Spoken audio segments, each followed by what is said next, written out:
I know this isn't Sword and Shield. I just wanted to show you guys real quick a quick update to, that quest of mine of hunting every Hisuian form in Strange Balls. So I already got the Hisuian Growlithe and Arcanine in Strange Balls. I got this, I believe, last night. So, well, first of all, how do I play this game again? That's not it. So, first of all, these three I got recently. Everything else here I got before Scarlet and Violet released. So, that's why the order is out of whack. I mostly just hunted for what I wanted, so that's why there's no Hisuian Avalugg here. So I decided I'm going to separate the boxes. This box is everything that can be caught in-game shiny, just in Strange Balls. So that means you have to get them from another game. I separated the boxes from this. This box will be everything shiny that you cannot get in this game, excluding Shaman and Darkrai, since those events you can't get them anymore. So this box will consist of all the shiny locked legendaries. So yeah, get it? This box is everything you can catch in game, just in Strange Balls, so get them from another game. And then this is everything you just simply cannot get shiny in the game. So I just wanted to update you guys that I did get shiny Hisuian Voltorb last night. Now I'm hunting for another one for an Electrode.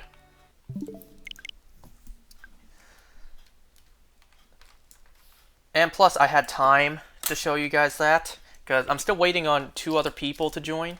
I have 1 person ready to join the Zygarde raids.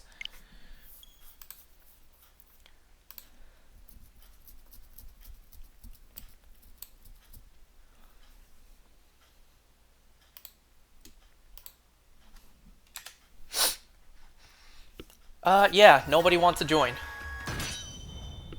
Everyone else is doing it already. With somebody else hosting it.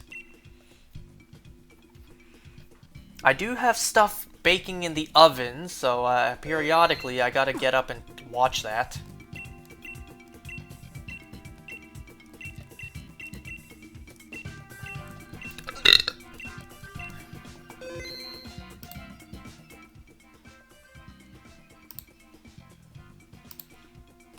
So for right now, all we can do is wait. I know I probably should have started this when I had people ready to join. Oh well. If I don't get anyone else to join in like 15 minutes, I'll turn this off and pretend this never happened.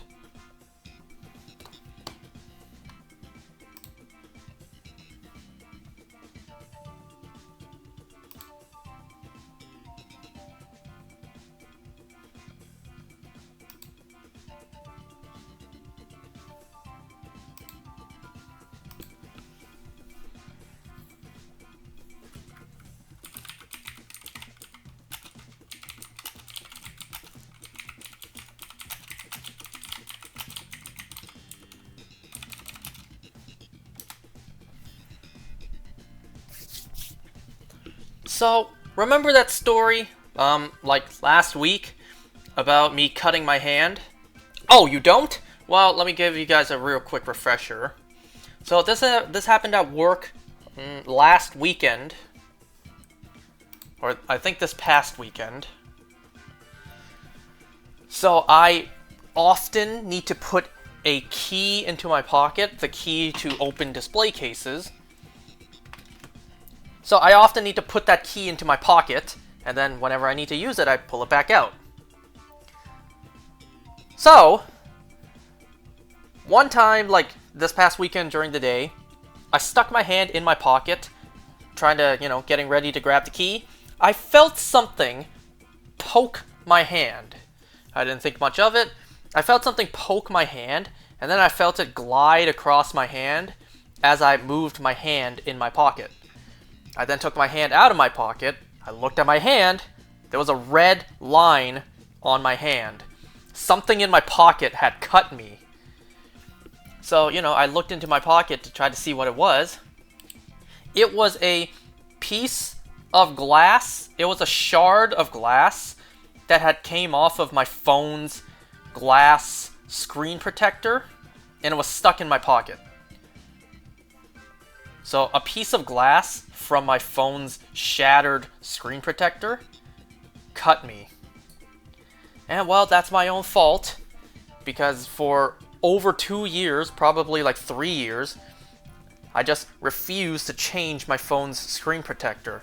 Because I figured, well, I know I'll just shatter it again, and it hasn't cut me yet, so feels like there's no need right now to replace it.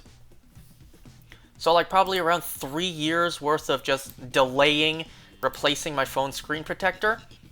It finally happened, and I finally spent the $15 to get it replaced.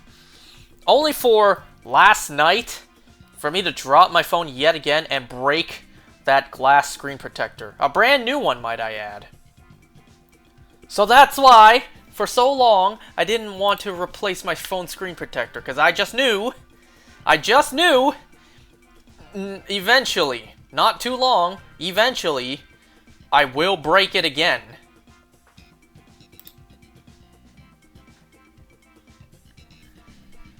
So yeah, there's $15 down the drain. $15 just thrown away. Replace a screen protector just for it to immediately break again. This is why I don't trust myself with something like AirPods.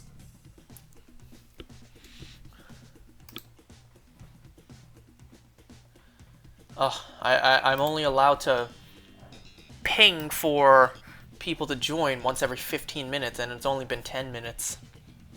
10 minutes since I did it, not 10 minutes since we started.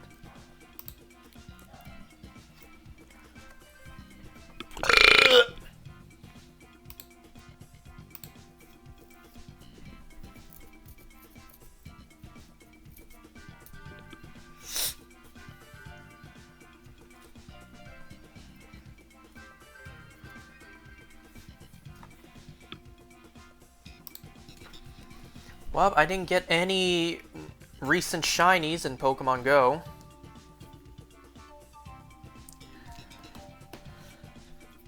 It's almost the end of the year.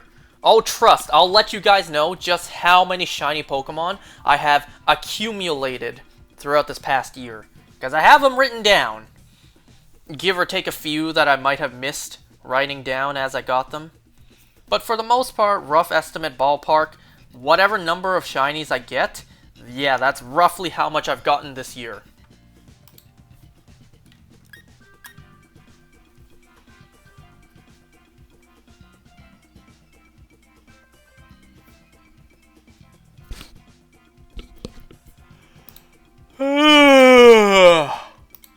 Nobody's joining.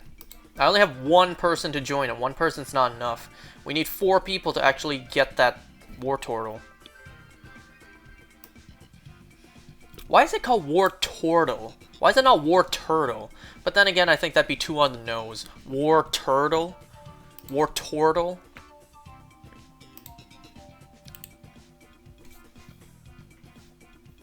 They're like, Warturtle sounds a little bit like, you know, too simple. Let's change it up. Name it Wartortle. Change the U to an O.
Two more minutes and I'm allowed to ping again. Like, like ping in the Discord server once again to try to find other players.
Alright, it's been 15 minutes.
Ooh, one other person's ready to join, or willing to join.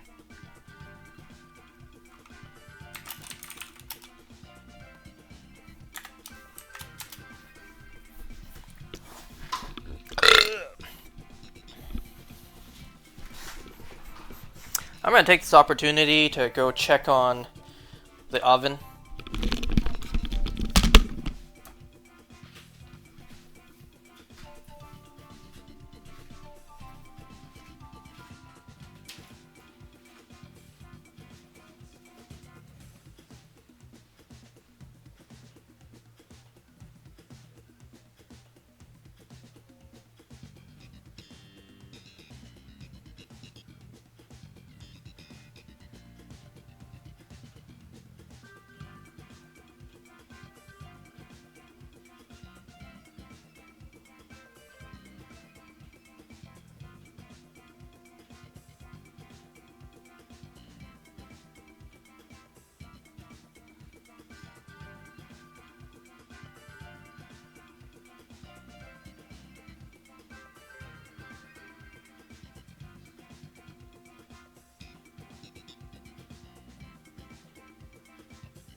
No, we good. We chilling. The oven's fine. Still waiting.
So it seems like we're gonna get someone in 5.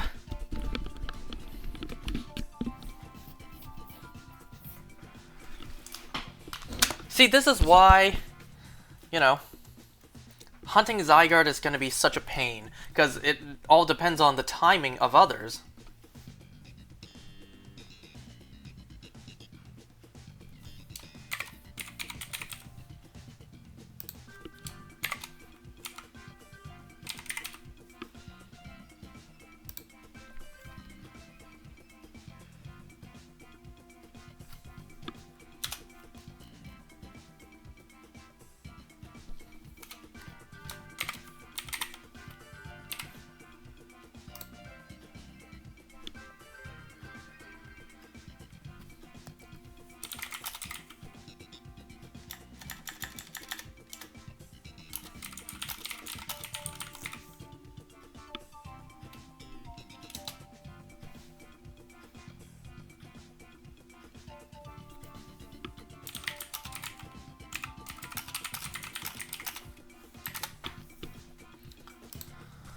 Alright.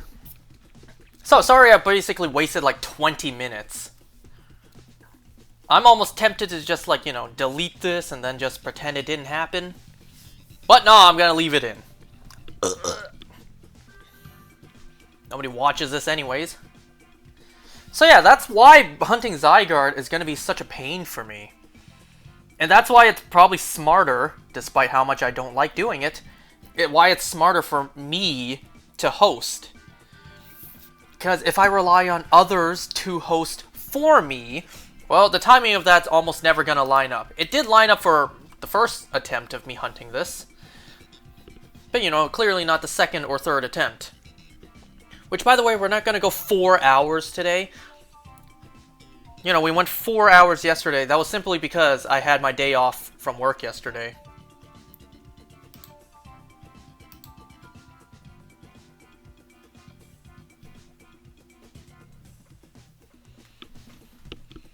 Whoa, that's unusual. Never had internet lag before with the new PC. It's connected Ethernet and all.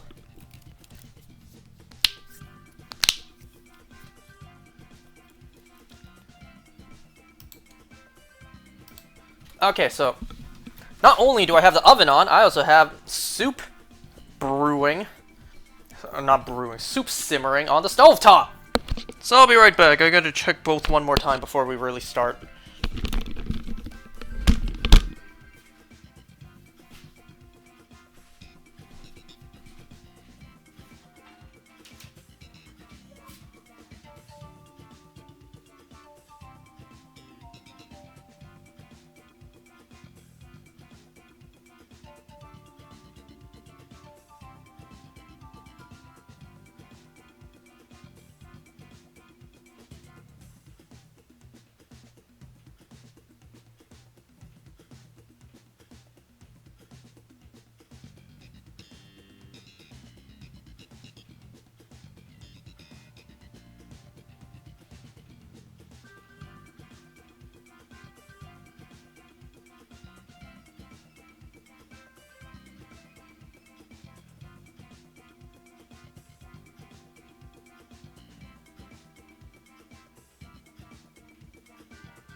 Alright, folks, after 20 minutes of wasting time, we're finally about to start.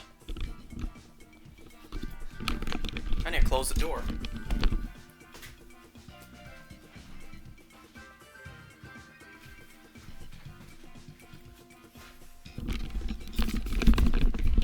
I have banana cake muffin things baking in the oven.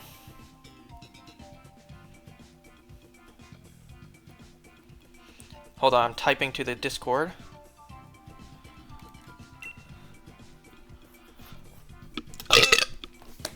Anyway, so yeah, I got banana stuff baking in the oven. Now I did just check it. I did check it just now. It is pretty much ready. You know, you stick a toothpick in, nothing sticks to it. But it is still pretty moist. So I'm gonna let it bake a little bit longer, just to firm up a little bit more. So I'm gonna do one run of this, and then I will go and take them out.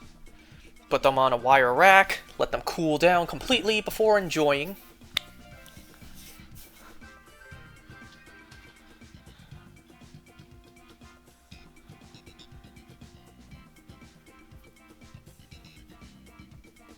Oh, right, I forgot to put the number back up.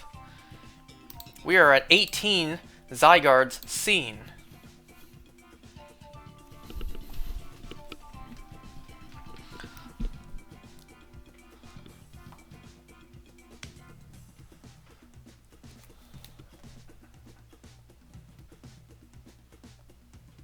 I also need to make sure I remember to pack my 3DS and No Shame in Feeding's copy of Pokemon Y, because he said he'll drop by on the weekend, and, well, tomorrow's the weekend.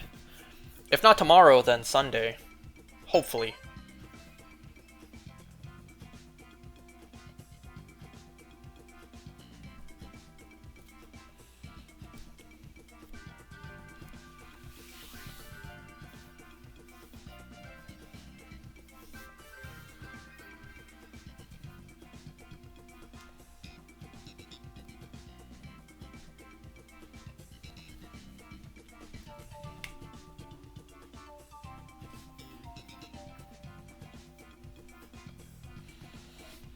One person.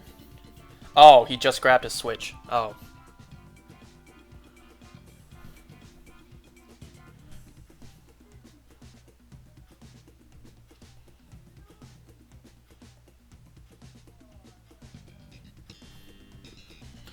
Yeah, this person just said they only just recently grabbed their Switch, so I need to make up another lobby. Make that 25 minutes of wasted time. 25 minutes! That's an entire Zygarde run and a half.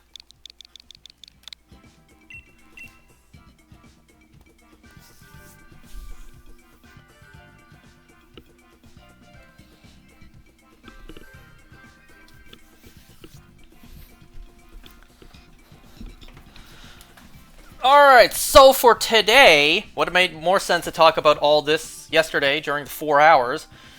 Today, I have all these shows to talk about. Creature Commandos, The Boys, Oshinoko, Beast Games, What If? I have not seen Squid Game Season 2 yet. I didn't have time. But hey, I watched 3 episodes of What If. So, you know, watching these shows was a lot of time. A big time investment. Sure, a majority of these are only half an hour. Okay, let's see. Creature Commandos, that's like 20 minutes. The Boys is an hour. You know what? Let's make the math easy. Beast Games is about 40 minutes. Creature Commandos is about 20 minutes, so that's 1 hour. The Boys is an hour, so 2 hours. 3 episodes of What If, each half an hour, so that's an hour and a half. And Oshinoko is is half an hour. So 2 hours, 3 hours. That's a total of 4 hours worth of shows I watched since yesterday. And had I added in Squid Game, at least 1 episode, that would have been 5 hours. That's a lot of time to set aside. Especially the fact that, you know, yesterday after I finished, cook dinner, wash dishes, watch shows, go to sleep, go to work. And today at work, I finally finished that, you know, yearly annual homework I needed to do to renew my goddamn license. I know I said I was gonna do it Monday, and today is Friday, but stuff came up.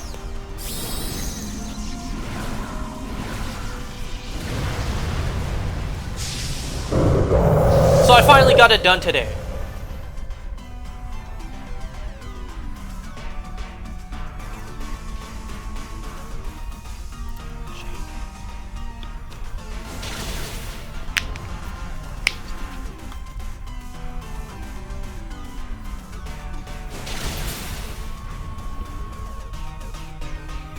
Another reason why I didn't watch Squid Game yet, aside from not having enough time, I mean, I technically could have. I could have squeezed it in. However, the biggest reason I didn't watch it yet is because watching it totally illegally online, there was no English subtitles yet. So I was asking my brother-in-law, can I borrow your family's Netflix account so that I could watch it with the subtitles?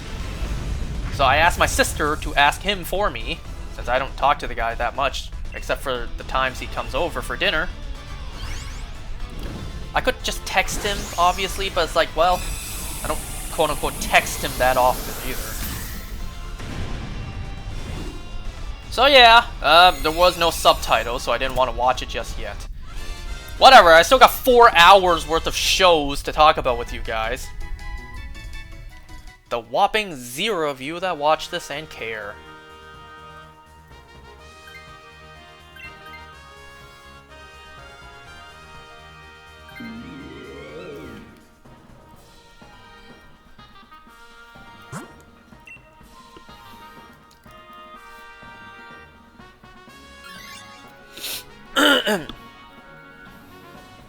Well, because we got, let me see.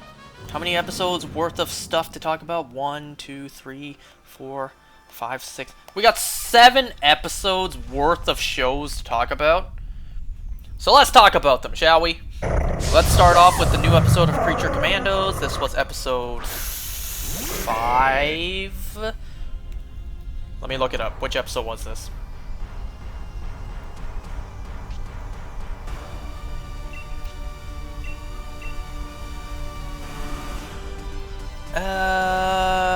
Yeah, episode 5. This one titled The Iron Pot. This episode focused primarily on Frankenstein. Eric Frankenstein.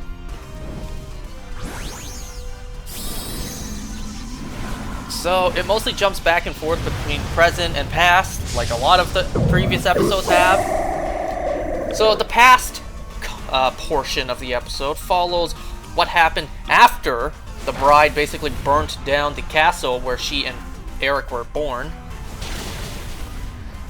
So Frankenstein on fire, weakly limps out, falls into a river unconscious, and then this old lady with her dog finds him, nurses him back to health, lets him stay there. But then eventually, he has to leave. He has to find his bride. The old lady being alone so long with just her dog, well, she's sad. She doesn't want to be alone. So what does Frankenstein do? Frankenstein wanting to leave, but also not wanting to, make the poor lady sad and alone. He's like, I will never leave you alone. And then he kills her. Oh, poor lady. But I feel even worse for the dog. I feel poor lady, but even more so, poor dog. The dog had just lost his owner. Lost his human companion. But because Frankenstein stayed there for a good period, the dog built a bond with Frankenstein. So, the dog went off with Frankenstein.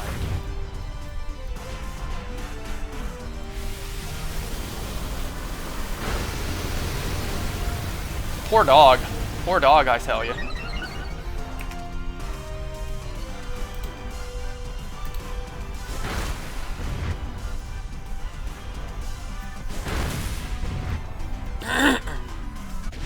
So that's, well, pretty much most of the backstory, the past portion of the episode.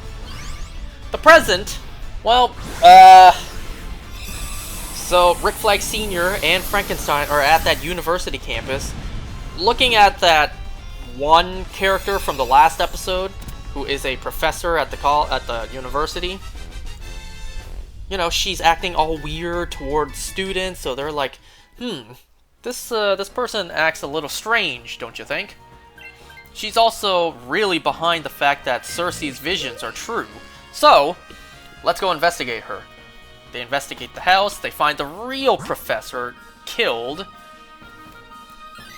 Frankenstein also gets mad, like, you know, I thought you were gonna help me get closer with my bride. Why am I doing this?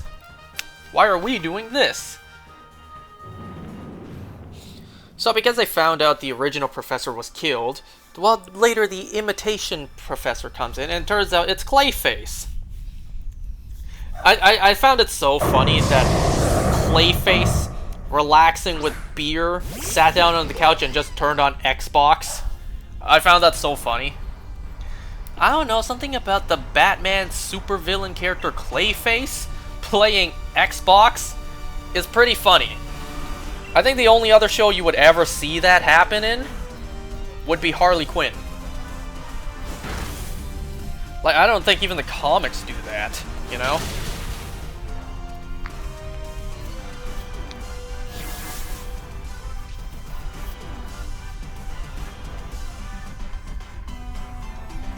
Oh, let me guess. It's gonna be me? Oh no. That's not the best, actually. Hitting War Turtle. Because if War Turtle gets knocked out during Zygarde, we're screwed.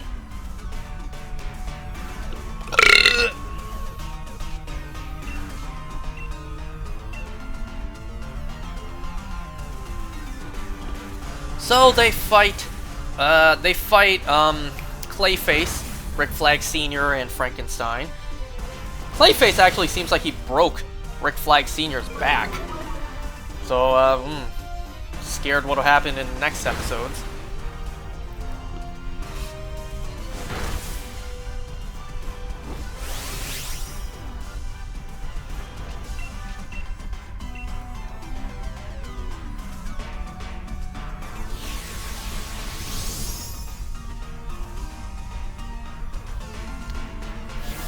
Well, they managed to take down Clayface, but on the other side of, I guess, the planet, the creature commandos, now led by Bride, arrive in Pakistan.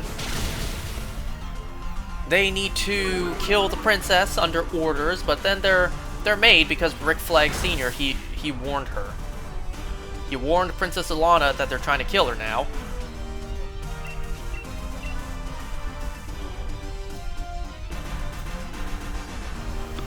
So then the Pakistan army or military try to kill the creature commandos.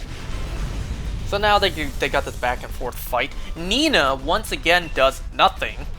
So I really question what is she doing here? What is her role? She hasn't done anything yet.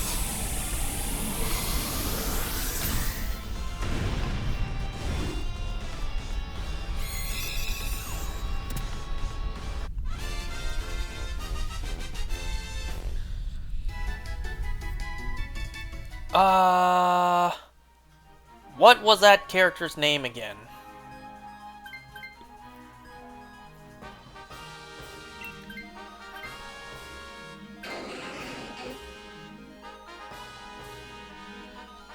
Because Dr. Phosphorus killed one of the characters. I forget what his name was.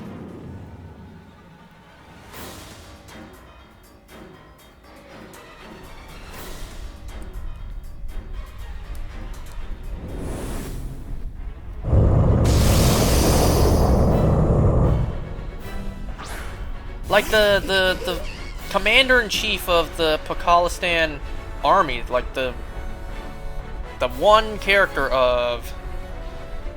Oh, what am I trying to say anymore?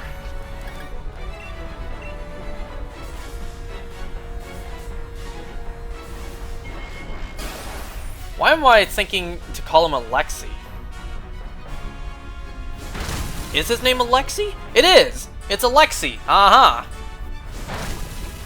I'm thinking of Alexei for What If, which we will talk about in a sec.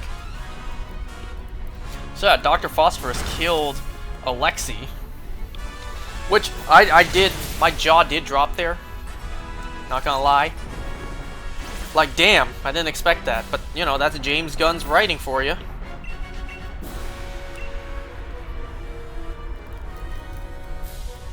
I think War Turtle... Wasn't War Turtle supposed to Dynamax there?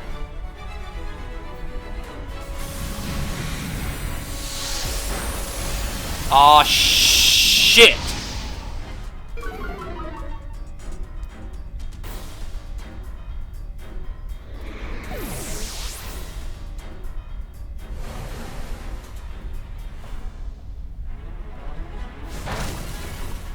Oh, the person with War Turtle disconnected.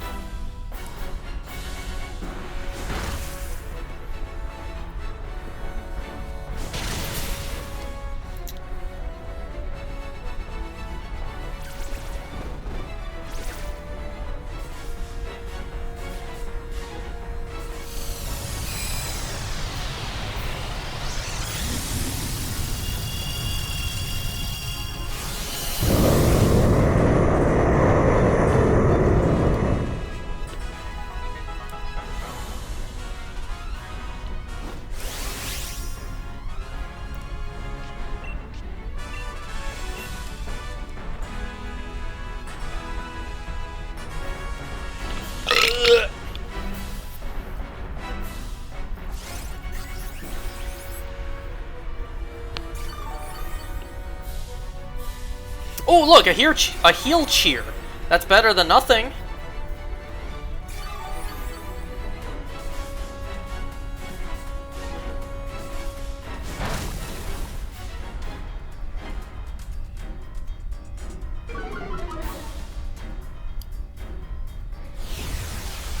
Fuck.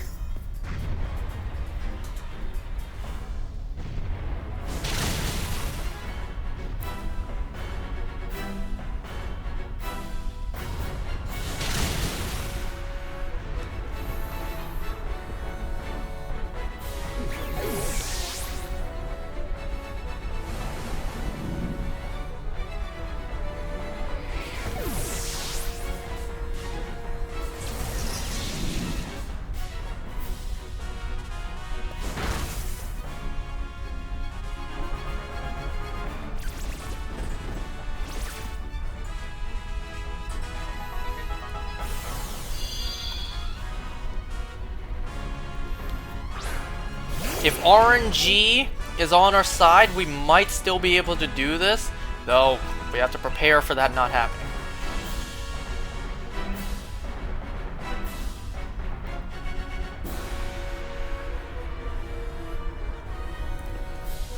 Because if Zygarde uses 2 spread moves, it does no damage to us.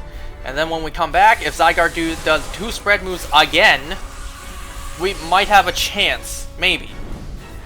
Because once Skuntank and War Turtle are back, we can set up the Acid Spray and Ice Beam.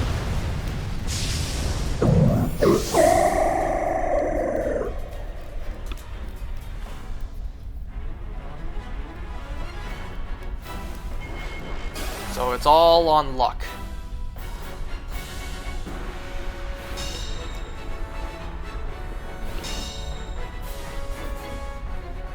Okay, good. We got lucky there. However, we need the same luck the next turn.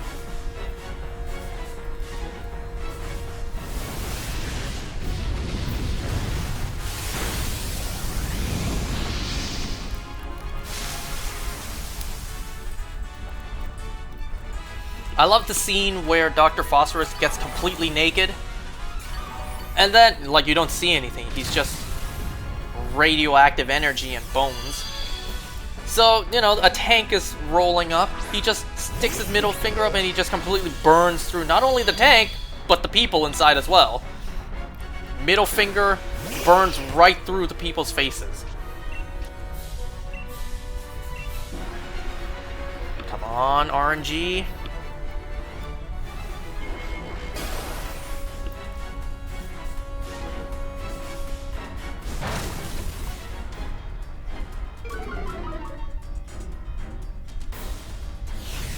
Are you serious?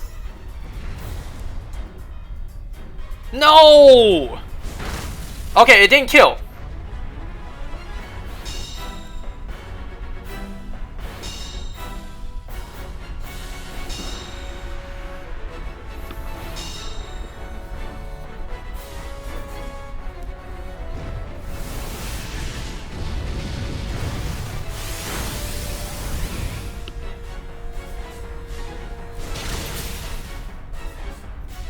If we can get a freeze, that'd be great.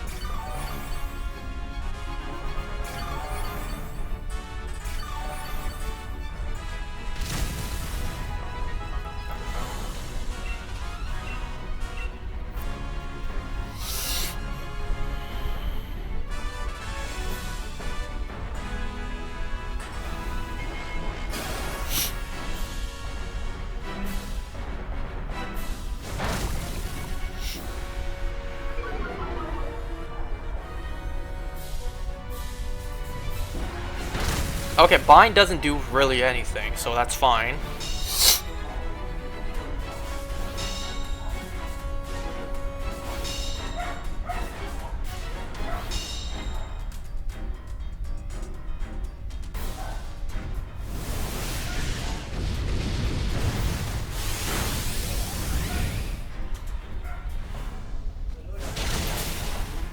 Mate, did you hear that?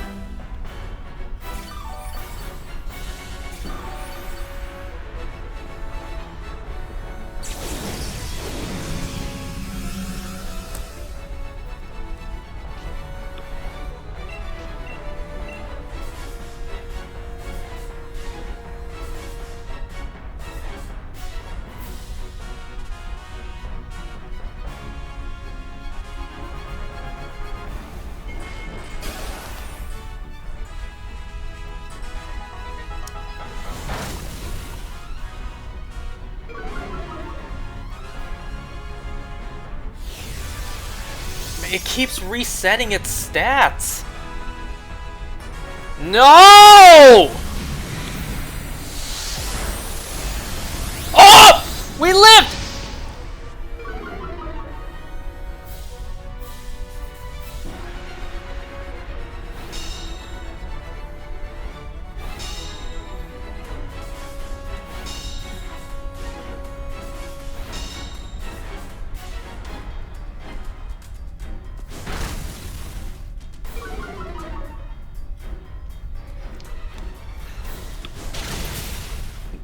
Bitch. Seriously?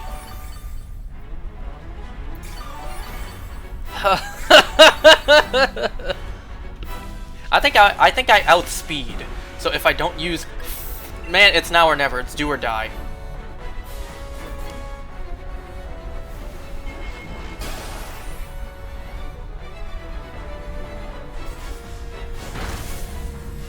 You cannot be serious.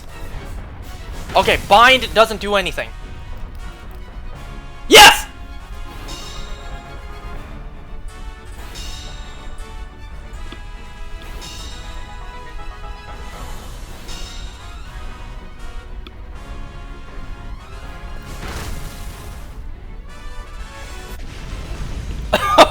Oh, that was... that was terrible. That played out awful. But what matters is we got it.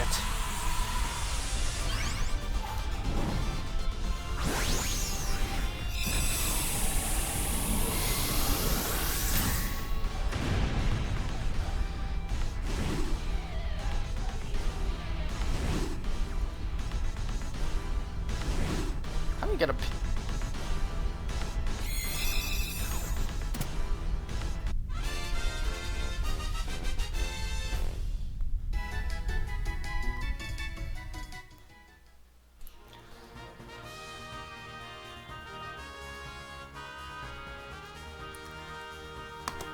Alright, check number 19. Sorry, I was just sending a text. Nothing.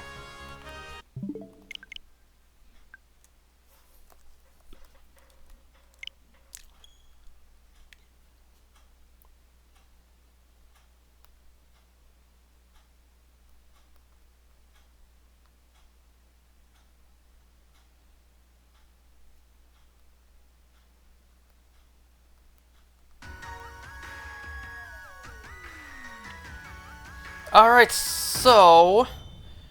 need to wait for one more person, so this is the perfect chance for me to go. That was funny. That was a very clutch win. Since I need to wait for one more person, I'm gonna go check on the oven real quick.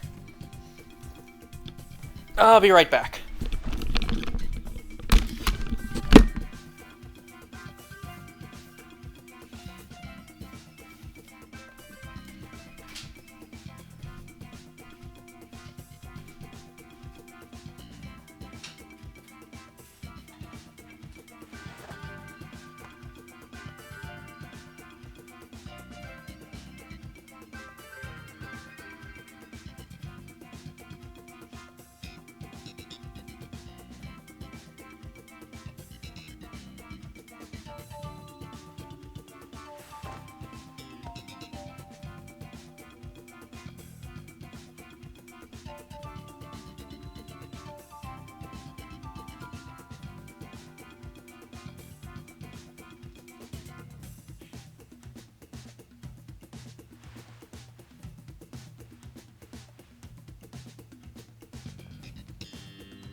Alright, the things I've been baking are on a wire rack now, cooling down.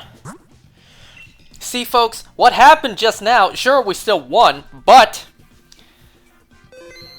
the way that played out wasn't because of bad RNG, kind of. It was because the person behind Wartortle disconnected. And also, bad RNG, Kingler got knocked out. But we still won! That's what matters. We're still waiting on one more person.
It's been an hour and we only saw one Zygarde.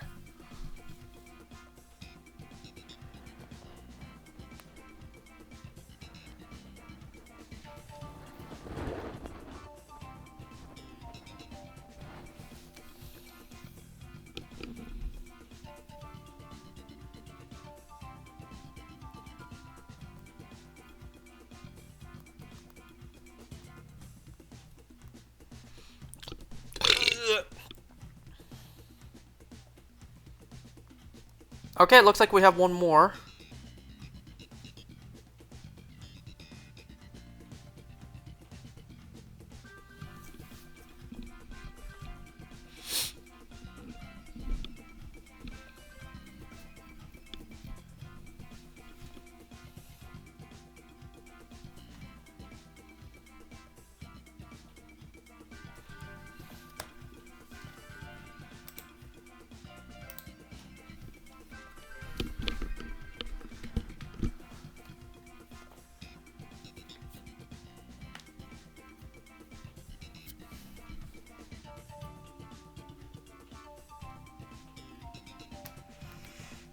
See, we've seen in the past that whoever has Wartortle, if disconnects, the Wartortle still uses Ice Beam. So that's good.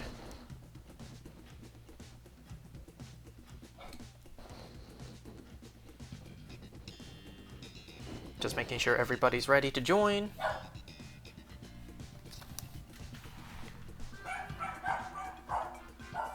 Bruh.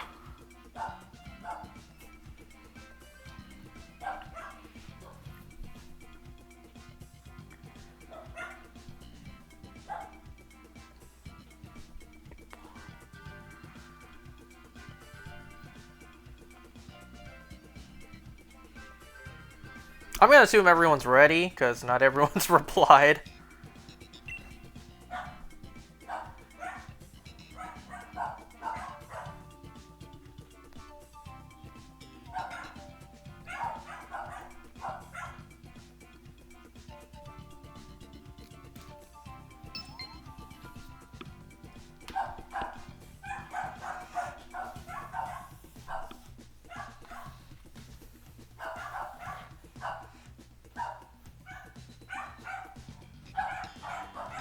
How many ores am I at now? 850? Or was I at 840?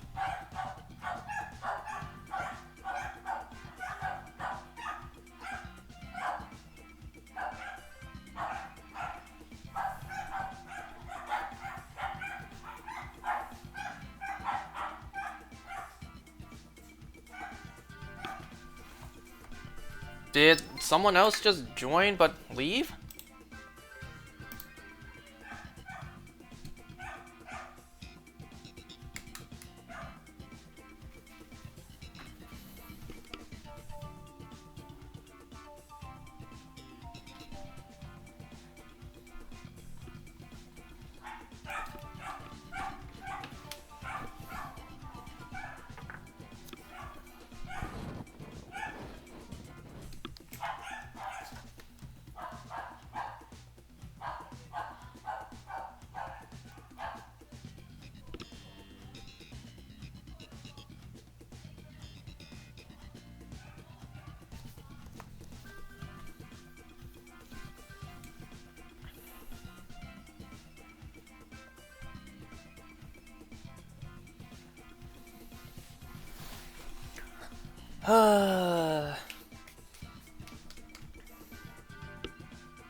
So, anyways, back to Creature Commandos. Throughout the episode, Frankenstein just completely unaware to how serious the situation is. So, when Rick Flag is potentially dying, slipping out of consciousness, Frankenstein's just like, Flag, don't die. I need you to tell me. Did the bride ever mention me? Did she ever mention me in a good light? Did she ever speak positively about me?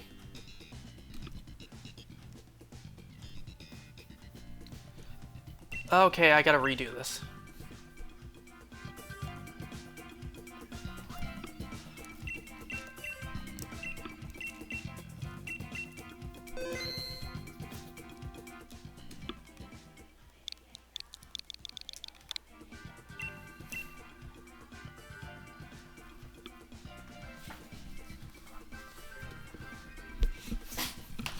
You'd be surprised how little time 3 minutes is.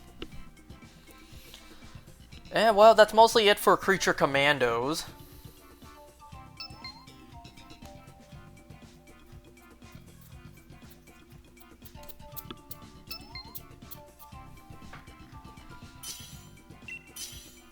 Maybe I shouldn't have locked in until everyone else did.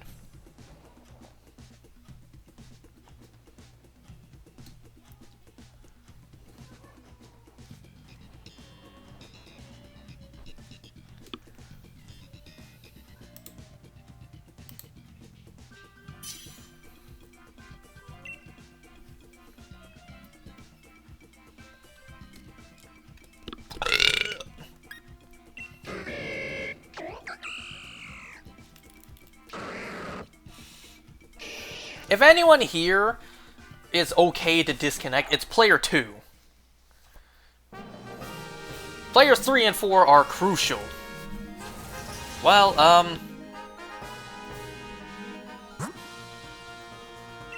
yeah. Yeah, Wide Guard and Ice Beam. Yeah, players 3 and 4 are crucial. So that's pretty much it for Creature Commandos. Let's move on to The Boys. So which episode was this? I think this was 7.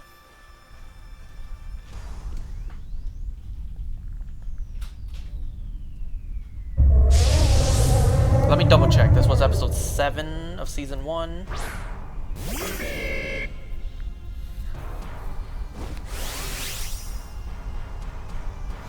Yeah, episode 7.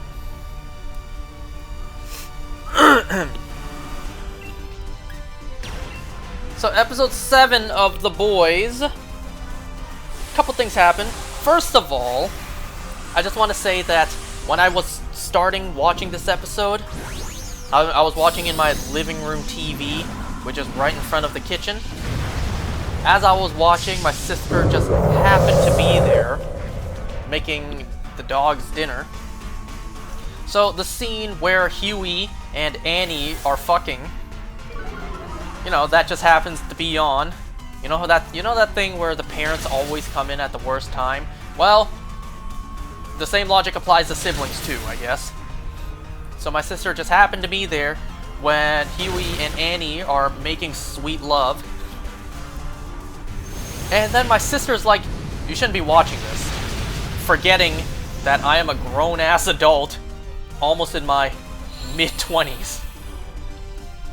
Had I watched this show when it came out 5 years ago, when I was still in high school, might I add you, it would have been even worse for me to watch it back then.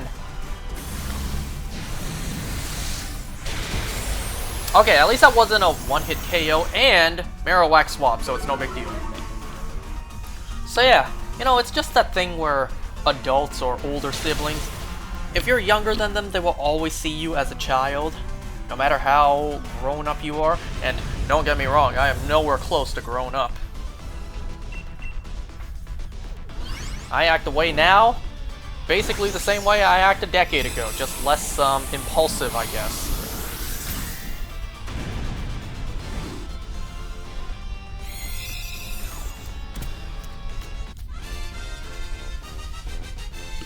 So yeah, so at the beginning of the episode, we see Annie and Huey finally hook up.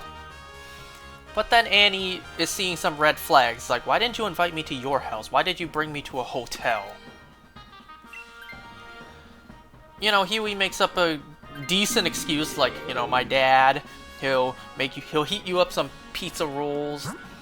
A hotel's less embarrassing. But he does assure Annie, like, these are not red flags. However, on the Vought side, now the 7 basically know what the plan is. Because, I forgot to mention this at the end of the previous episode, Memzar sold them out to the 7. Or sold them out to Homelander. I also forgot to mention in the previous episode that Butcher did go to Raynor to try to cut a deal. Like, we have a sample of Compound V, and we have proof of what Vought is doing, pumping Compound V into hospitals, pumping it into children throughout the country. We have proof. Make a deal, you know? But because Raynor can't, you know, fulfill the part of the deal where they take down Homelander, Butcher declines the deal altogether. Forgot to mention that about the previous episode. What I also forgot to mention about the previous episode is that now I really look back and question that one line Butcher said. I think in episode 1, when he was first introducing Huey to the corruption side of the Supes. When Huey asks, are they all like that? Butcher says, except Homelander, he's a saint. He's the one exception. Now I really question why he even said that. Because that's pretty big for sarcasm, right? That's pretty big, even for sarcasm. You would think realistically Butcher would probably say something like, no, Homelander's is the worst. Out of all of them, Homelander is actually the worst. Like, you would think that would be what he said, instead of just extremely exaggerating, no, Homelander's, he's the one exception. But anyway, so back to this episode. So because Memzar sold them out, the entire group is made.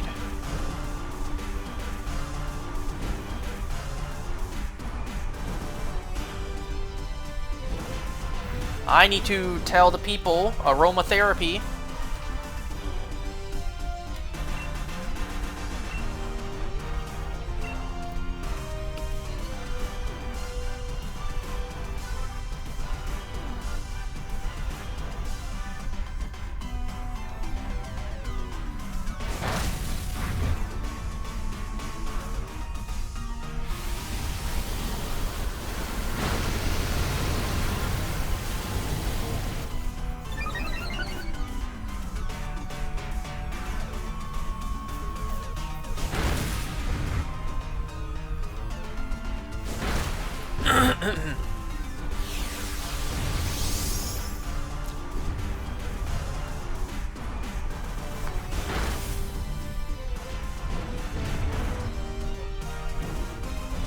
So anyways, yeah, now that the 7, they know about Huey and his little group of, troublemakers, I guess. I don't know what they would call themselves. I don't know, freedom fighters? Homelander brings it to the attention of everyone. He's like, every one of you have been slacking lately. Except for you, Black Noir. Because actually, Black Noir, he hasn't really done shit this entire season. He was in like 2 scenes before this, and a 3rd scene he was fighting against Kimiko.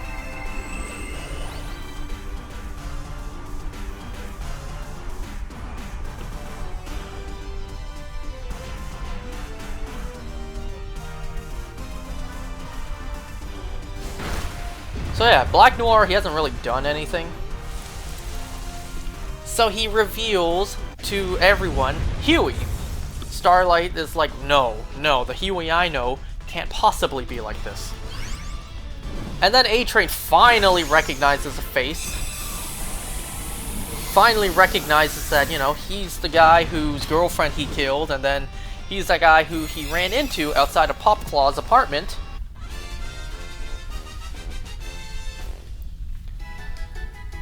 So A-Train gets all mad, he threatens Huey's father, and then every one of the team, they're made. Vought and the Soups are on them, they know about them.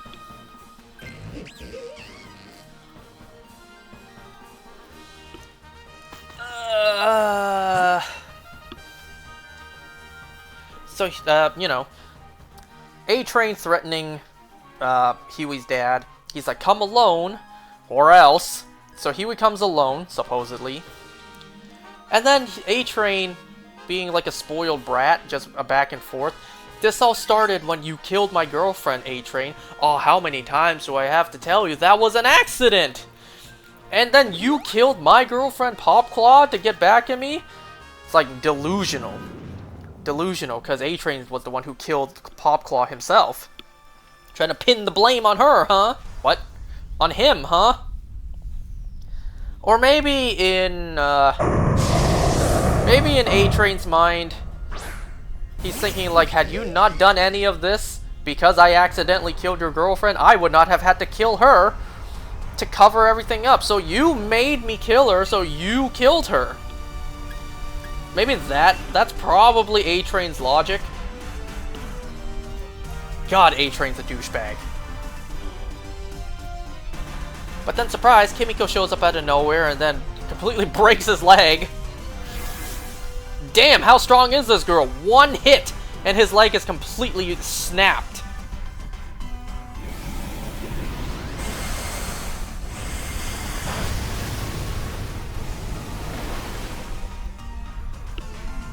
So now they're all in hiding, as well as Mother Milk's family. So they're all together. Mother's Milk begs Butcher to make that call back to Rainer and take the deal so that all the families, the innocent family members, don't get caught up in this mess and they get protection.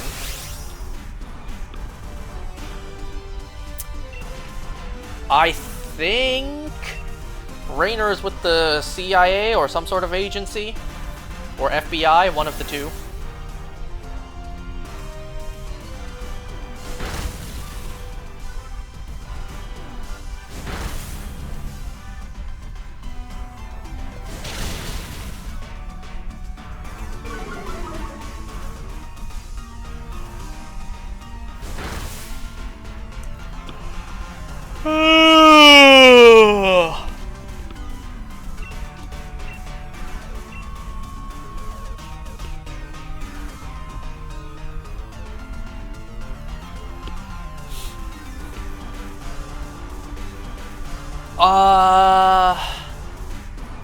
Let's see.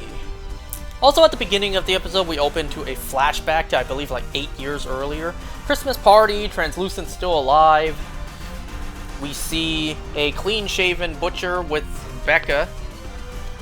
They meet Homelander.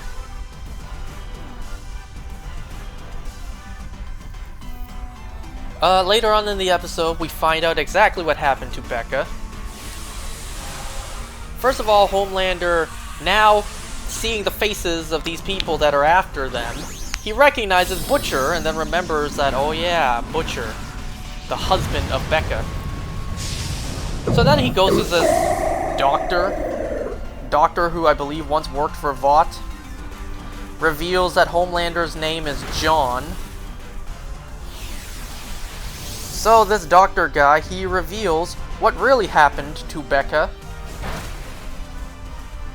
8 years prior, she went to the doctor, she went to the Vought doctor, so himself, due to a unprecedented medical position. She was pregnant with a Soup baby. She was pregnant with Homelander's baby, which I guess answers my question of, if a Soup has a kid, does the power get passed down? Yes. And then a pretty gruesome, brutal scene to watch.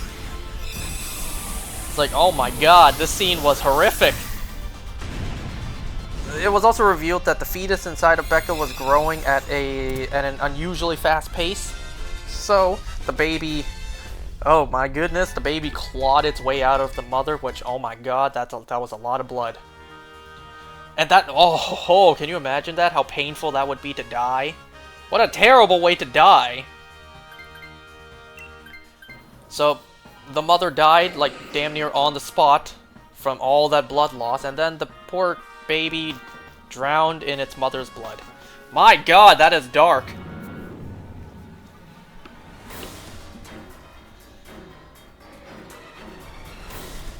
And then we're made to feel a little bit of sympathy for Homelander. The fact that he wasn't raised with a loving family and taught how to use his powers.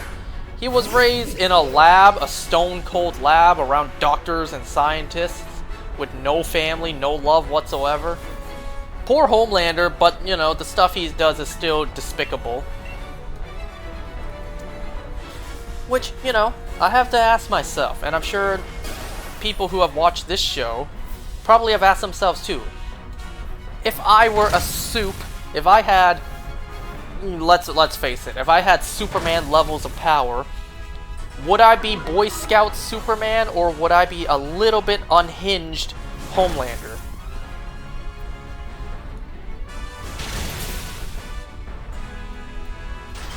Ooh, a Frozen, nice. Well, I would say I would probably lean towards Homelander, not doing all the, you know, bad stuff that he does. I feel like I'd be in the middle, you know? I wouldn't be exactly a perfect Boy Scout like Superman, but I also wouldn't do the really bad stuff like Homelander. You know, Homelander uses, like, strength and power to intimidate.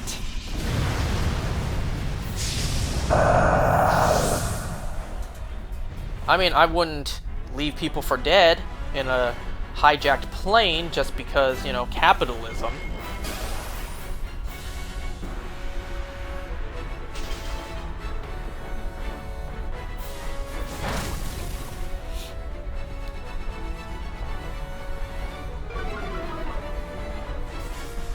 So anyways, Butcher, what the hell was the character's name again?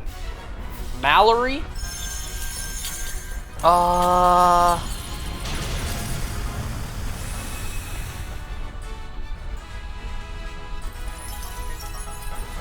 Because I believe Lila Robbins was in the show. She played who?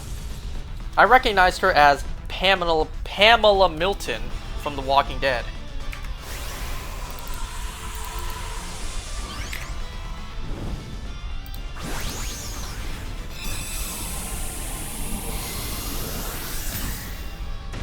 Let's see, she played...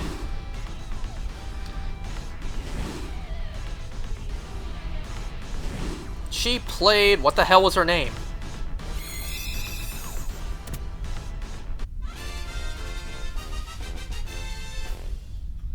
My god, why can't I find the name? Alright, check 20. Nothing.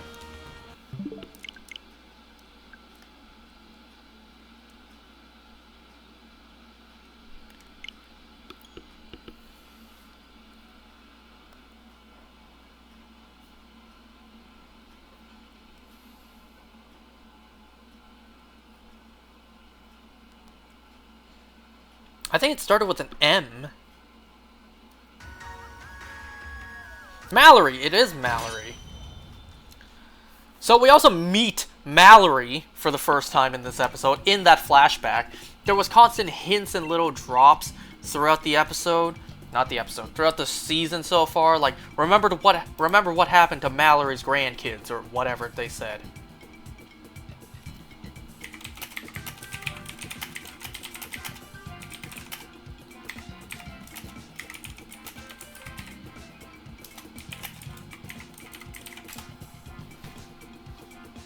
Okay, one person said he's hopping off. So who was on waitlist?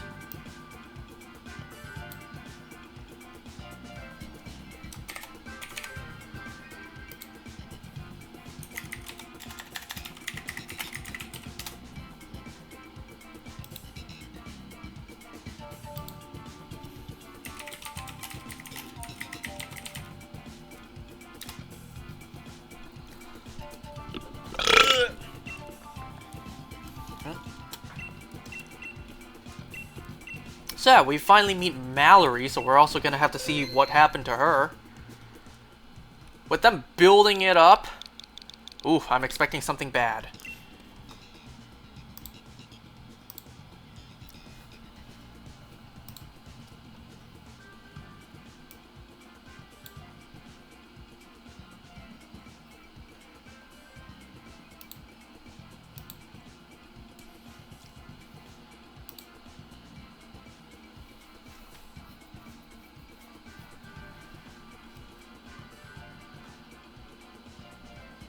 Hold on, my friends are texting in another group chat. See, my friends earlier today, they were asking like, yo, you guys ever done archery? Like, they're trying to find some sports we could all do together. Now, my fat ass ain't one for sports. We all know that. However, I do love me some archery. And it's not very physical, you know? So my friends were suggesting some sports we could pick up together in the new year. One of them suggested volleyball, and I'm just immediately like, nope, declined. Volleyball was never for me.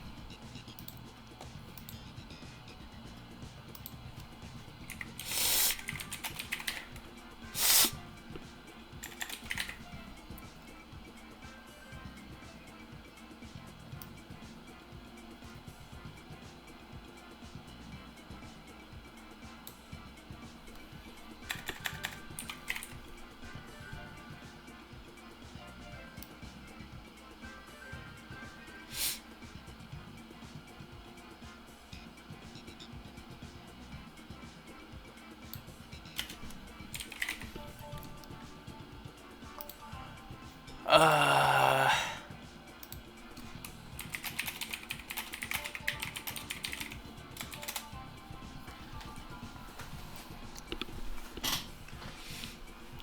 let's see.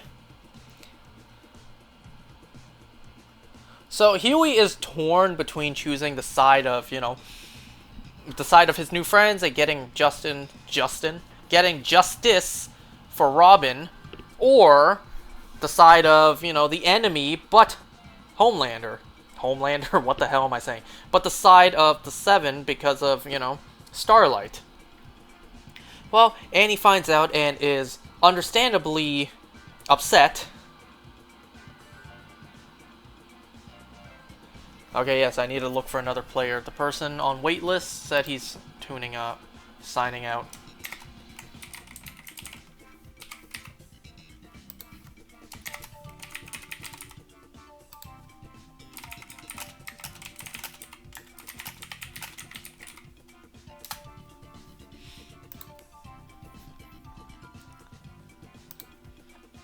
So Annie calls Huey after Huey, or calls back Huey after a lot of, missed calls.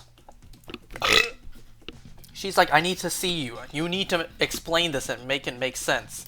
Huey does an absolutely terrible job trying to explain to her what all this is.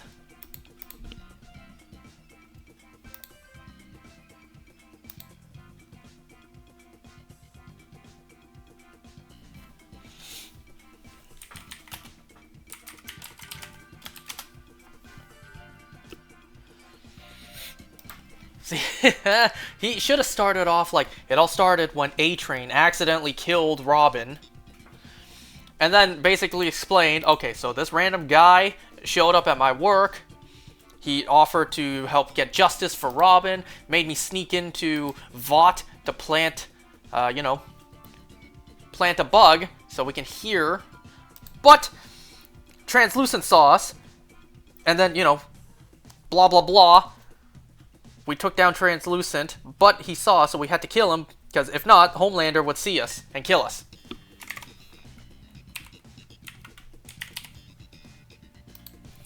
Okay, one person is willing to join. Like, he did a terrible job trying to explain. Because when Annie asked, did you kill Translucent? It's not that simple. Tell me you weren't just using me to get back at A-Train. He just freezes up. Idiot! Say no!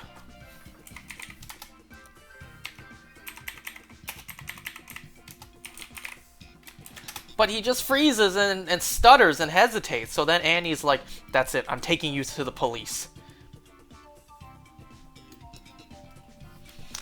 But then Huey reveals to Annie about Compound V. Reveals the truth that nobody's born with powers. Everyone who has powers was injected with a drug as an infant. And then you see this red dot on her chest. Huey, I realize you were in the moment. You make an executive decision right on the spot. Huey, you probably could have, tackled her to the ground, tried to, prevent her from being shot instead of just standing there and turning around trying to see where the bullet's gonna come from.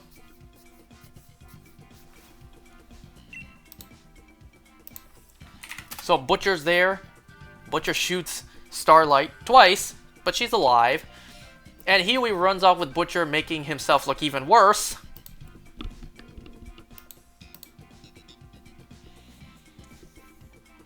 So, yeah, the chaos is happening. The characters are very divided right now. Oh yeah, there was also the storyline with the Deep. Because of the scandals he's in, he has to move out for a little bit. He hooks up with this one chick who gives Deep a taste of what it's like. Turns out Deep has gills on his abdomen, which, I did not expect that. Not even Aquaman has that.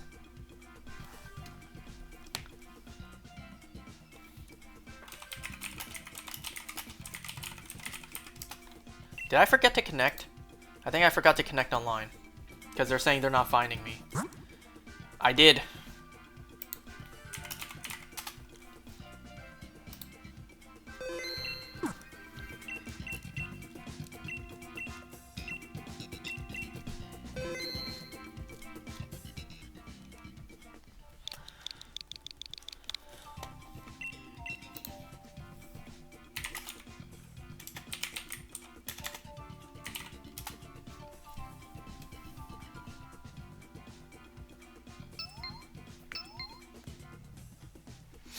So yeah, this woman basically forces Deep to comply.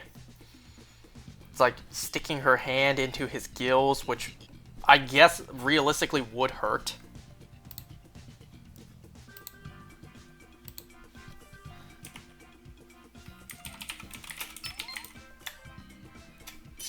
But then, you know, he's like, ow, that hurts, stop. No, we are not stopping. It's like, well, now Deep knows what it feels like.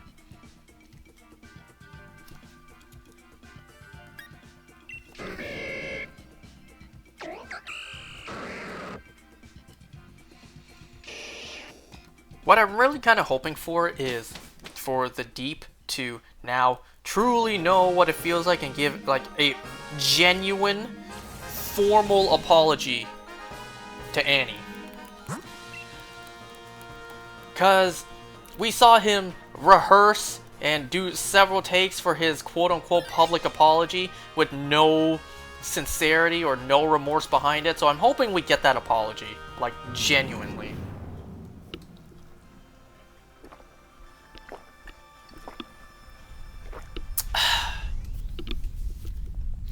There was also this throwaway scene that really did nothing, of him trying to quote-unquote save a lobster from a grocery store, but then the lobster gets killed. I don't think grocery stores really do that. Because normally when you buy a lobster from a grocery store, you get it alive. Unless you ask for it, which you realistically shouldn't. Unless you ask for them to kill the lobster first, they realistically shouldn't, because, you know, decomposing, like, once a lobster dies, you need to eat it fast, or so it'll go bad fast.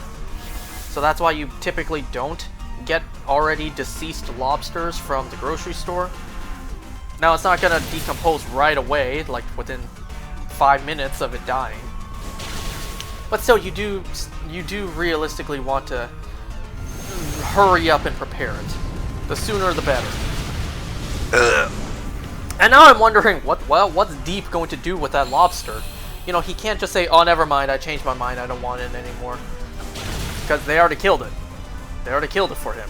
So what's Deep going to do with that lobster? Is he going to just throw it back in the ocean, or is he just actually going to eat it? You know, it's like, well, does Aquaman eat seafood? Does Aquaman eat fish?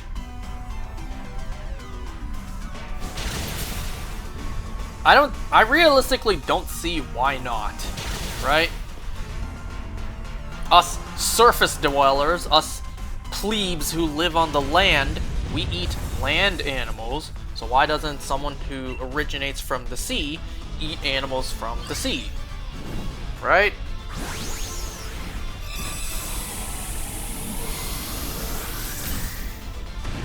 And, well, we don't have real-life king of the ocean who can speak to fish, you know? We don't have real-life people who can, like, opposite ways. We don't have real-life people who are king of the land and can speak to animals. So, the closest thing I can think of is, well, the president eats animals. The president eats meat, don't he? Like, that's the closest example I can think of.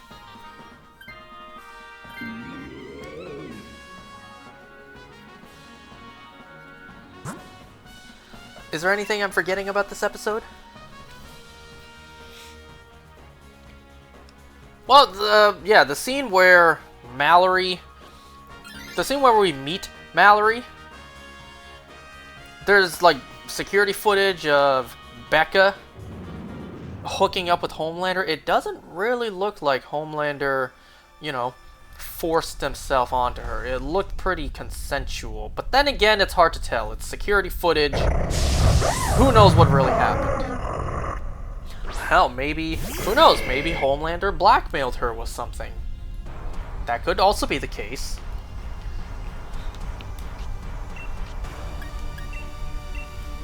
So, you know, I was actually picturing something way worse.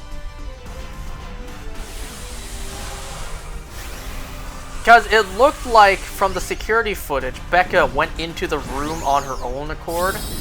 I was picturing something way worse, like, you know, Homelander swooping in, lifting her up, taking her somewhere. I was thinking something way worse.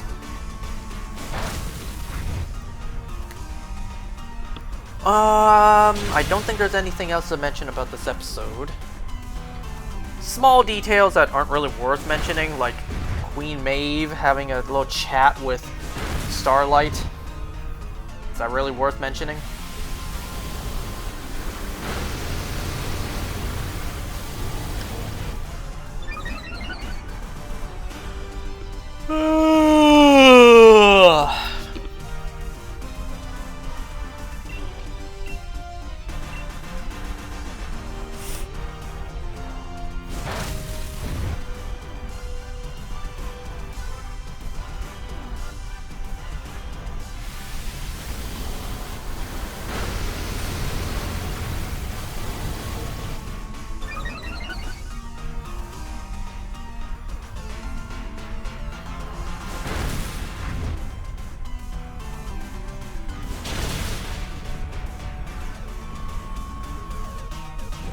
Oh my god.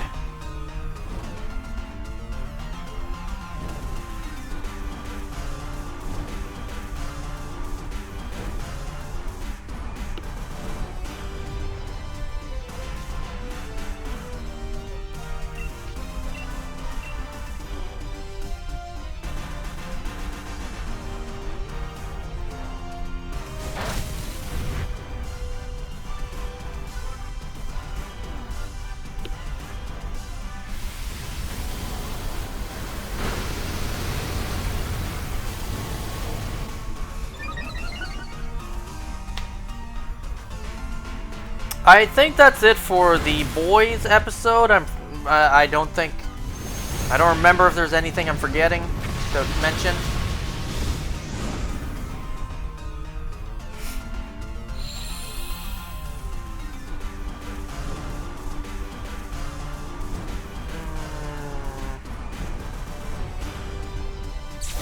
Oh yeah, there was also this scene. Now that Raynor has Compound V and dirt on Vought, she basically threatens Madeline to comply. Like, you are fucked if you don't do what we say. And what we want is for, you know, you to take back that deal of having soups in the military, or the documents go public. Everyone knows you've been, you know, you've been spiking babies in the country for like the past half century. Vought stocks and support will go down the drain.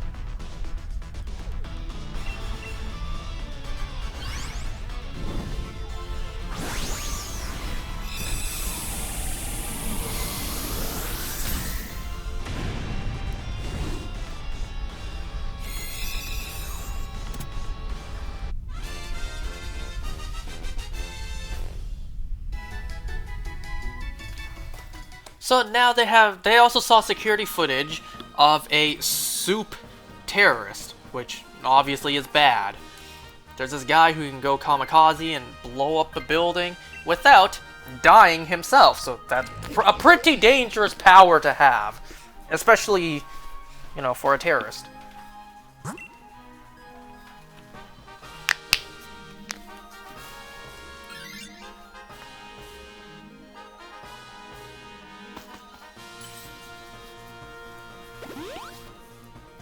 Am I forgetting anything, or shall we move on?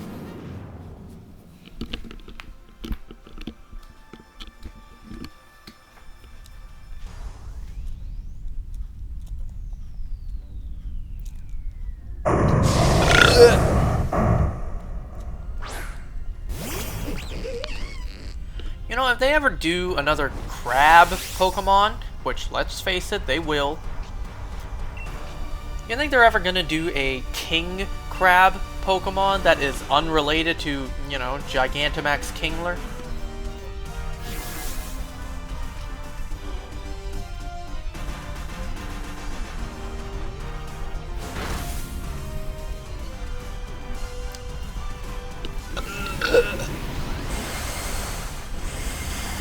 Okay, thankfully that's not very effective. And we're gonna swap that out anyway, so it's fine.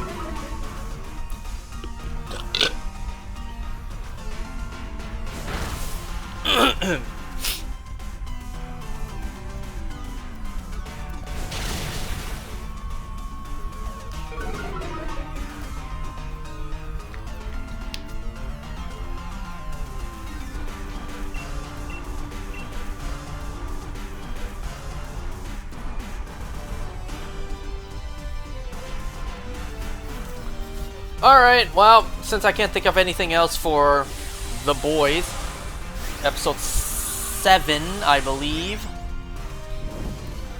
Let's move on to Oshinoko, Season 2, Episode 7. So this episode continues with the play. I don't know why I thought the play would just be a one and done episode. That's anime for you. They stretch out a storyline, like the climax of a storyline, to like 3 to 4 episodes.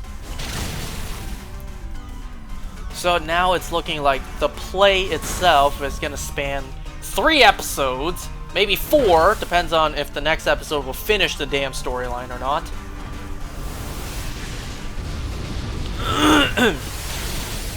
So this story primarily focuses on Kana and Akane and their rivalry.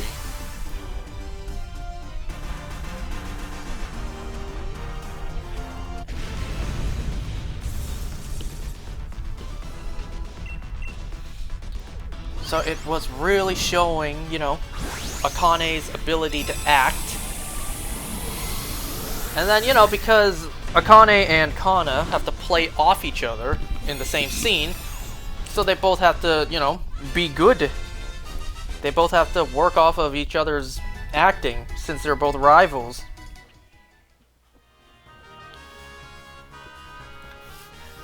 And let me tell you, if I was an actor, absolutely no shot I would be able to do that. And that being what Akane did here.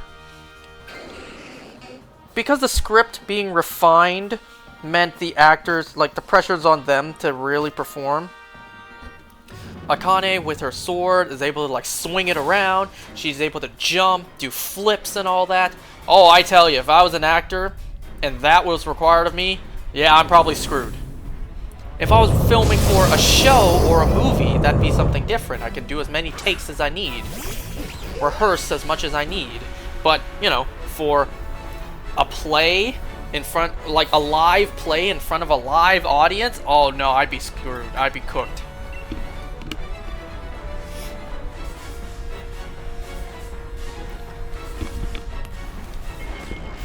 And while typical anime fashion, the characters have to describe everything.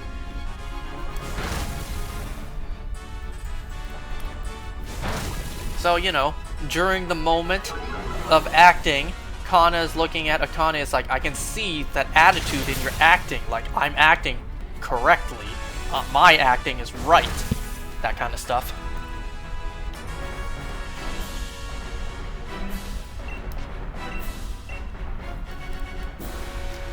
But then we have a flashback to, I guess, the origin story of Akane and why she got into acting. You know, we see firsthand play out her love for Kana initially as an actor, as a child actor. That inspired Akane to go into acting, like for theater.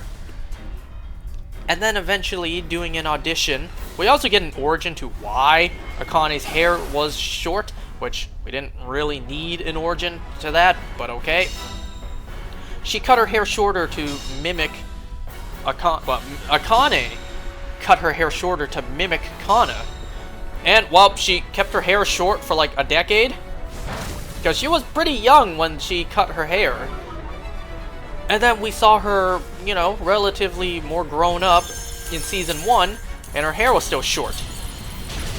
Wasn't until Season 2 she decided to Season 2 to leave her hair long.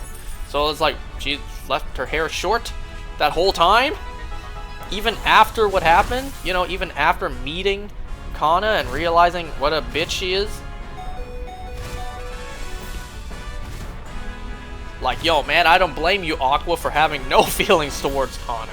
If I was you, Aqua, I'd have feelings for Akane too. Certainly not Kana. But anyways, Shiny, I wish. It's like, damn, after seeing this, after seeing that smug attitude of hers, I don't blame Aqua for having no feelings toward her. But yeah, it's like, well, the backstory seeing Akane meet Kana when they were younger, it's like, damn. Girl was vicious. And, oh fuck. Once again, taking down Kingler.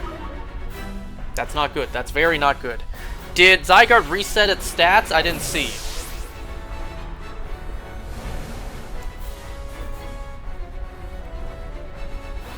However, Light Guard is still in effect, so let's see.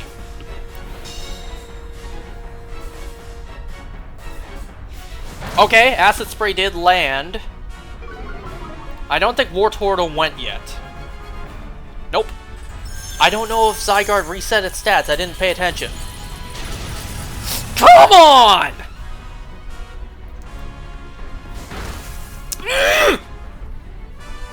I don't think Hail's enough.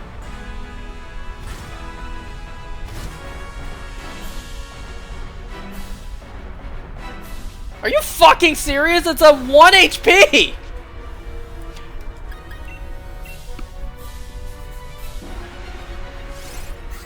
I should outspeed. Ooh, a heal up cheer. How nice. No, I don't think Lash Out can miss. Oh. Okay, we didn't outspeed. However, no. That's fine. That's fine. I'm knocked out, but they will still attack. That's fine.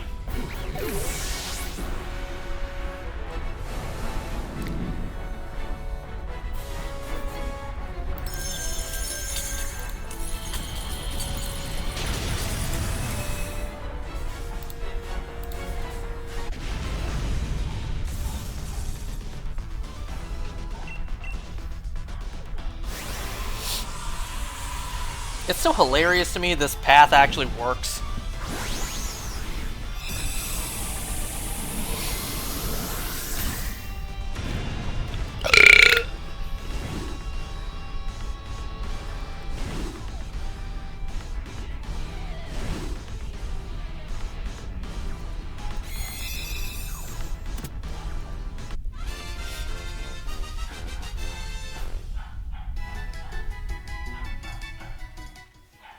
Check 21. Nothing. Never a shiny.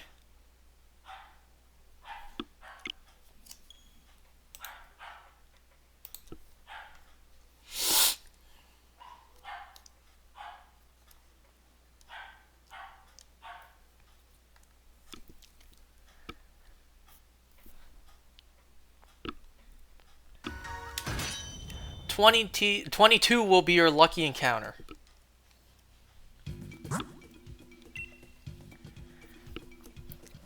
Are you basically telling me I don't know about you, but I'm feeling 22.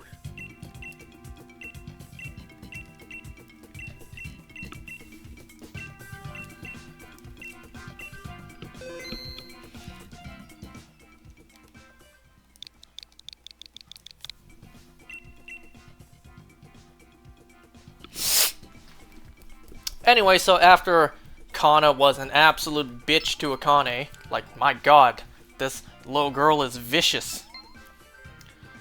Well, you know, Akane, understandably so, takes that pretty hard. She studies psychology, she takes notes when acting, and then she finally realizes, like, why Kana acts like that. You know, being a child actor is not easy. Not that I would know, I just know that it's not easy.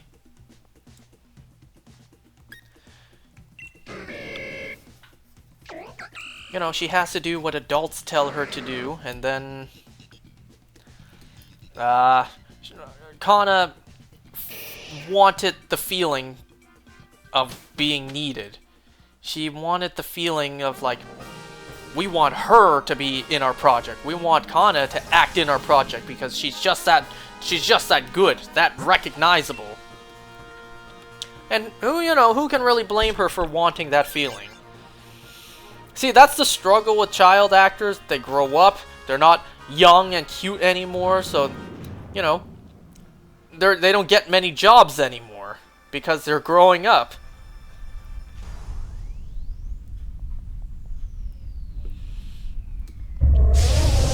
Like, unless you luck out, technically, that weird middle phase of, like, teenage years, it's kind of hard to get jobs then, especially if you started off as a child actor. That doesn't apply to everyone. You know, a top example I can think of is Kaylee Fleming. So, you know, lots of child actors, they quit acting, and, you know, you don't see them come back as adult actors. In some cases you do. But then poor Kana, she recognizes that in that moment for the play, Akane's acting is superior and stealing the audience's wows. So she purposely tones back her own acting in order to elevate the play, to put more attention on the spotlight, you know? The spotlight actor at the moment. Akane doesn't want that though. She wants to beat She wants to beat Kana fair and square when she's doing her best. So, you know, now Akane feels selfish. Now she's like, damn, I didn't mean to make you feel that way. I wanted to prove my acting to you. I didn't want to come off as a show-off. Well, by the end of the episode, Aqua and Akane together decide, let's put the spotlight onto her. Let's make her do her best. And, well, that's pretty much the episode. So we still have yet to see Aqua do basically any acting. We saw him briefly in this episode, but he had like 2 lines. The plot for the play hasn't focused on him yet. Of course, I'm very curious to see how Aqua gets past his, you know, panic attacks on stage. You know, they teased us that 3 freaking episodes ago, and hopefully we see that next. Typical anime trope, they tease something and then several weeks later, then you get it. I'm just lucky enough to have waited for the entire season to come out, so I don't need to wait several weeks for something to play out. Although it still can be frustrating, you know, binging it all. From. I'd be even more pissed if I was watching From weekly. And you guys saw how mad I was just binging the damn show, let alone watching it weekly.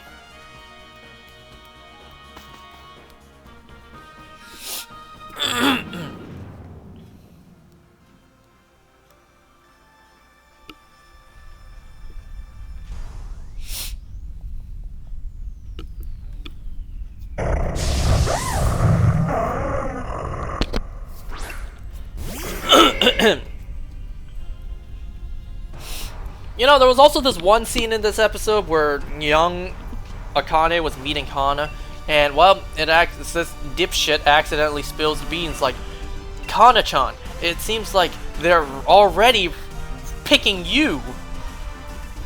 Akane picks up like, wait a second, that doesn't sound right.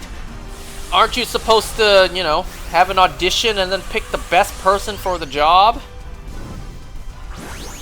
Yeah, that's why it's called a rigged audition. They give you the false hope of like, alright, you did a great performance for this audition. We'll keep you in mind. But in reality, you know, they already decided on who they're gonna cast. And then, you know, the star actor who has recognition abilities, or recognition power, is like, oh my goodness, she got cast in this as well? She got cast again? She must be so great. Nobody said Hollywood wasn't corrupt. Look at what Hollywood's doing these days in real life, given how they pick. They primarily pick with the thought of inclusion in mind. They don't pick the best person for the job anymore. They pick people based on, you know, representation. And you know damn well that's true. I'm pretty sure Disney got sued for discrimination against white men. Or just men in general. That's how bad Hollywood has fallen.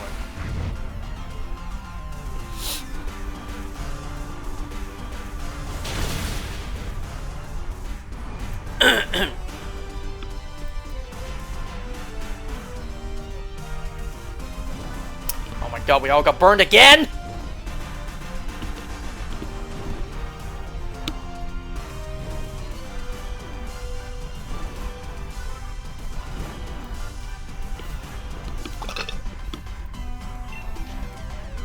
Alright, that's pretty much it for Oshinoko. I want to quickly talk about Beast Games before we get into What If. So, Beast Games, Episode 3. Man, I saw right through all of Mr. Beast's tricks this episode. And realistically, the contestants should have as well. First of all, Mr. Beast was like, well, the towers in the previous episode were pretty rough, right? So, this time, let's have a little fun. This time, we're gonna do a game where no one gets eliminated. But that was a ruse. That was a lie. So, he gets everyone to team up with their friends in a group of 3. He didn't specifically say friends, but he did say everyone team up in a group of 3. And naturally, everyone just teams up with their friends.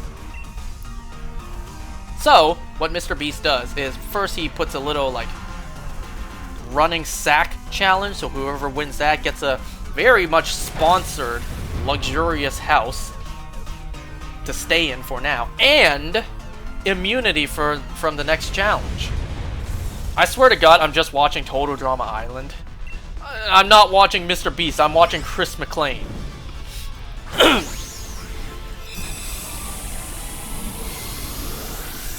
So these 3 guys, they won the sack jump challenge, so they get to stay in a T-Mobile house and win immunity for the next challenge.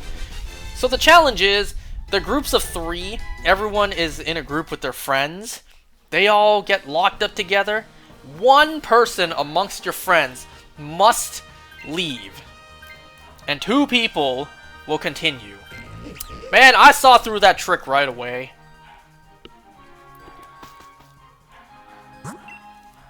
It's like, you guys really didn't think he would try that once?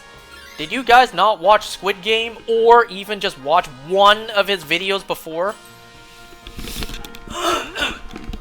Which I think was the Squid Game video of his, where he purposely monitored who people were friends with just to pair them up together. It's like, yeah, Mr. Beast will use your friendship against you, people.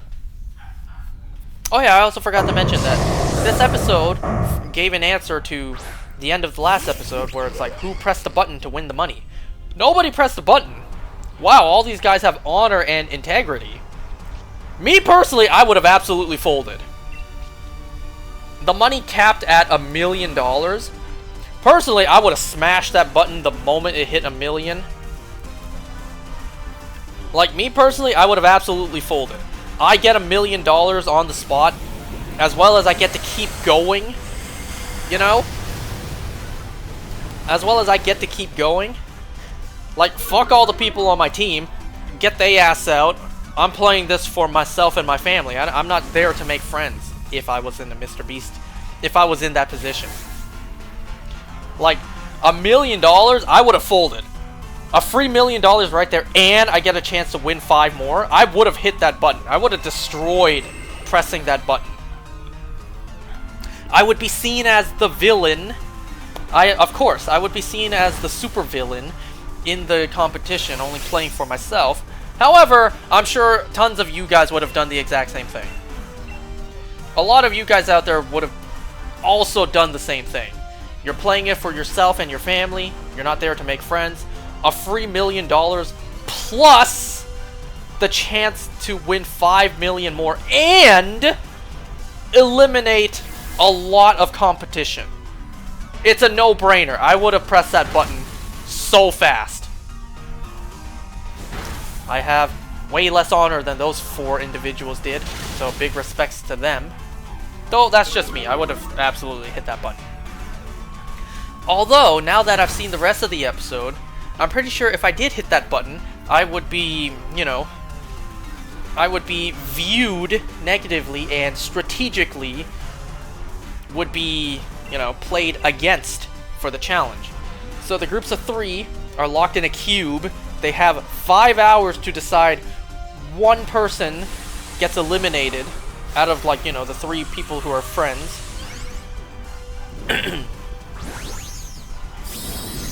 And, you know, a fun little catch. There's a phone there, and they can request anything. Literally anything in the planet. Part of me was just thinking, can't someone just request money? Because, you know, Mr. Beast didn't say any rules. He literally said you can request anything on the planet. So it's like, well, can't someone just request $1 million? Like, okay, I would like to request $1 million, and then I will vote myself out. Like, can't someone just do that? Obviously, I'm sure behind the scenes there's some sort of, like, contract to be signed where they can't do that. But if not, if that's not the case, hey, Mr. Beast didn't say you can't, he didn't say you can request anything except a money payout, right? So yeah, they can request anything. Games, food, people requested a TV with video games, people requested a horse.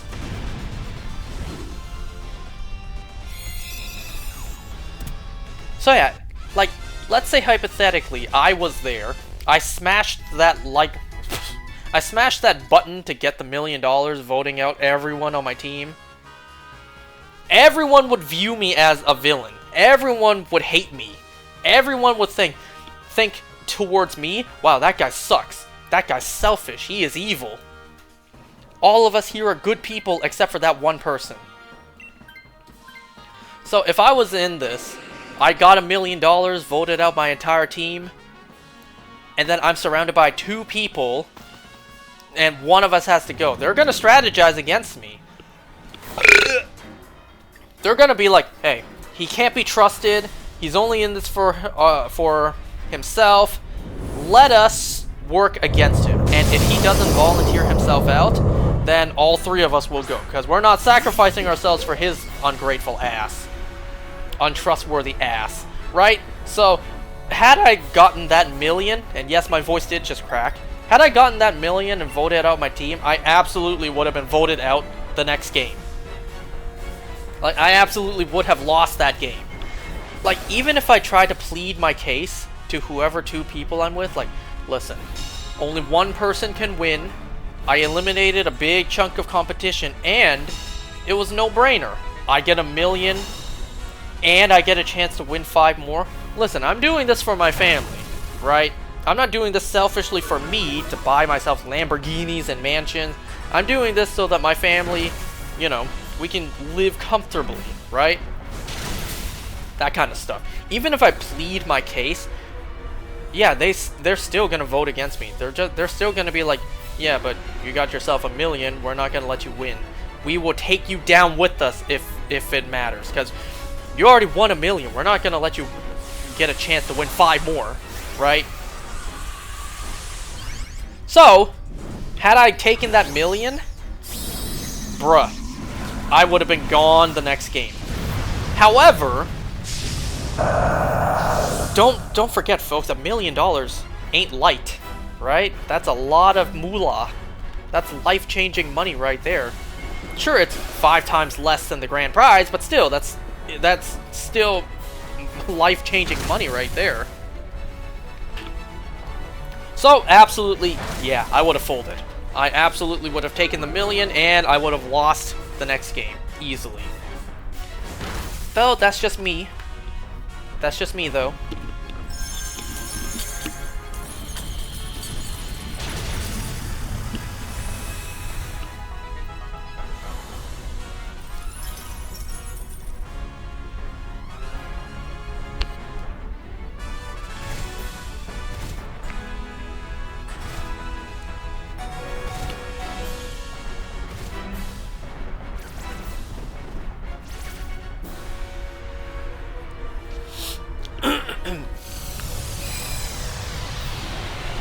So by the end of the episode, everyone who is still in the game is back at Beast City. Next game. First of all, Mr. Beast, he brings a golden wrapped present to all the contestants. And it's like, this present goes to whoever touches it first. This dude runs up, immediately presses his hand on it, without letting him finish what he's saying. Let me tell you, that guy was smart. He did the right thing. Because Mr. Beast himself, like, announcing the gift, he said himself, like, you guys all seem pretty down and sad, so I brought you guys a present. So it's gotta be a good thing. People were saying, like, guess what's in the box? Elimination! Come on, there's no way Jimmy would do that. There's no way Mr. Beast would do that. So, yeah, that guy was smart. He ran up immediately to claim whatever the prize is. And it's a ticket to a helicopter ride to the $1.8 million private island. There's only so many tickets. Whoever doesn't end up on the island is eliminated. There's a ticket hidden somewhere in Beast City. Good luck finding it. And that's where the episode ends.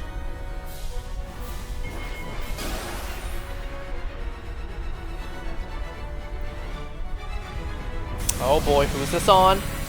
Okay, that's fine. Pretty sure it already landed. It already set up a wide guard.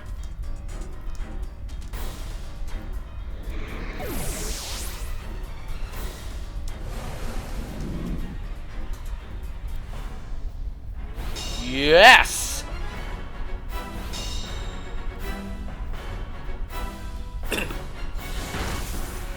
Bruh. And that was a crit too? You couldn't just give us that 1 HP?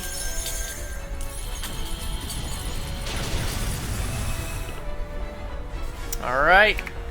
Let's see if 22 will be lucky.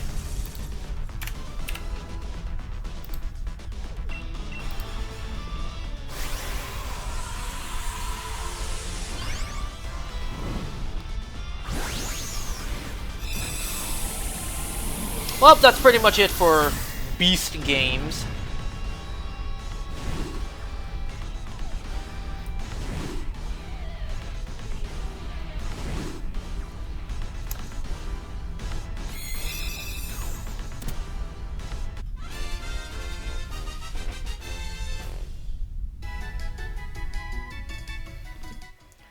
Check number 22.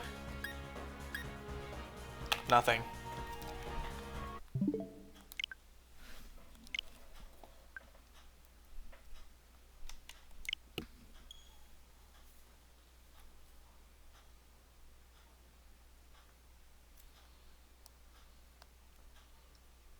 It's not just no Zygarde, it's no anything yet.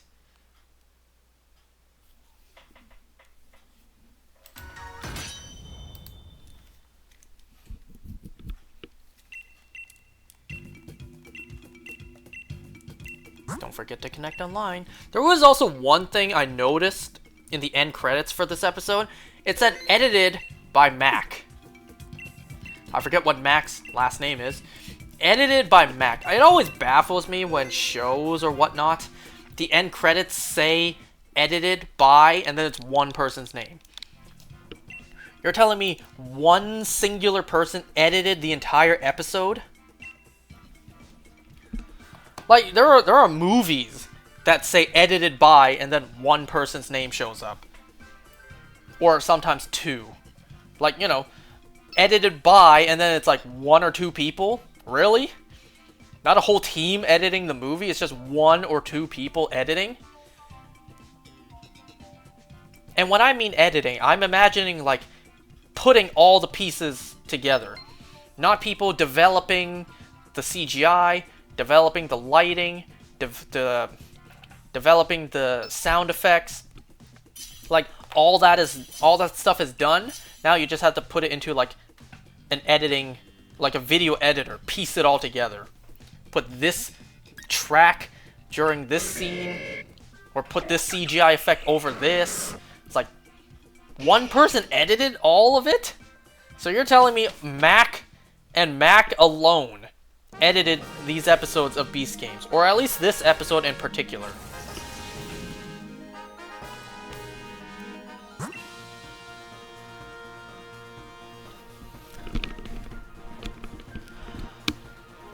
Alright, let us talk now about What If Season 3. I watched 3 episodes yesterday. I watched episodes 2, no, not 2. I watched episodes 3, 4, and 5 of Season 3 of What If. And let me tell you, so far, this season, these episodes sucked! I couldn't help but notice that watching these episodes each sucked! These episodes were terrible! So episode 3, it revolved mostly around Alexei Shostakov, Red Guardian. What if he was, you know, involved during the Winter Soldier assassination of Howard and Maria Stark? Like, you know, Alexei, instead of doing an undercover job for General Dreykov, he instead, I think, I don't remember exactly what the plan is. Either intercept the Winter Soldier and steal the serum, or aid him. I think it was intercept, because, you know, Winter Soldier was also willing to kill him. So, Alexei is there during the moment that Bucky was going to kill Howard and Maria Stark. And then, what I found weird is, this is the Winter fucking Soldier, and yet he doesn't immediately kill Alexei. He points a gun straight to his head, and keeps on going, no witnesses. But he just waits and lets Alexei talk. Why? This is supposed to be the Winter Soldier. He's supposed to be all business, no anything else, right? He would have immediately just unloaded the entire mag into Alexei without letting him have a chance to even, you know, utter a single word. So why did Winter Soldier just stand there and let Red Guardian speak?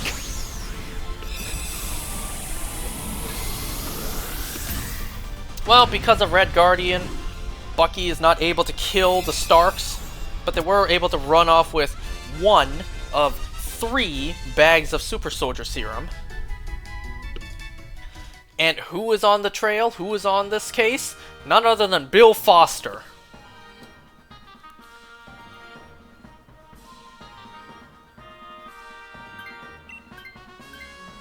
Ooh.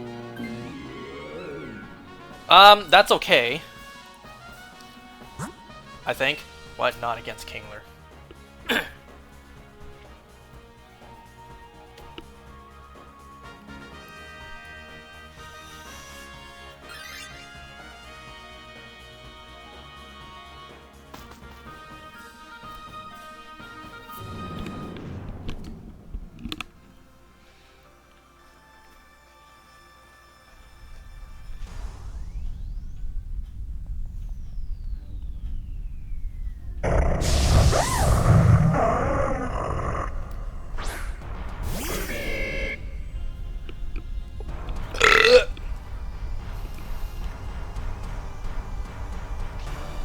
Well, human players are better than NPCs, right?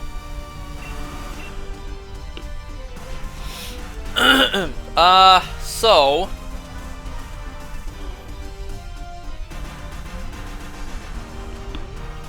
now they have to lay low until like further instructions or whatnot.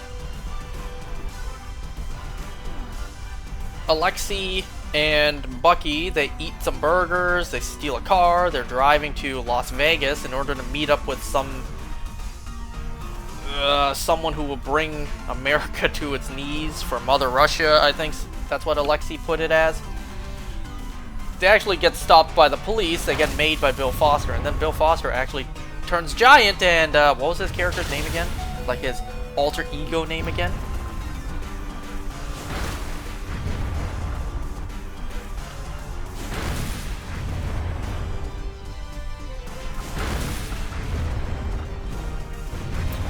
Black Goliath, there it is. That was his character's name. Or just Goliath, I think. I don't think they ever called him Black Goliath, just Goliath. So yeah, he actually turns into Goliath, which I'm so shocked What If is able to even do that. I know technically we've already seen Bill Foster in the MCU, but we've never seen Goliath. So, you know, I thought the rule for What If was they couldn't debut characters that haven't been seen yet in MCU proper, unless the MCU proper has already done it, so they can't introduce a brand new character. Well, I guess that rule was thrown out the door, because, you know, not only did we have Goliath, we're also getting Storm soon. I guess you could argue Storm has already been introduced now that the X-Men Fox movies are canon, but, like, not MCU main, right? So not really. They're not about to do a What If episode for the Fox X-Men universe.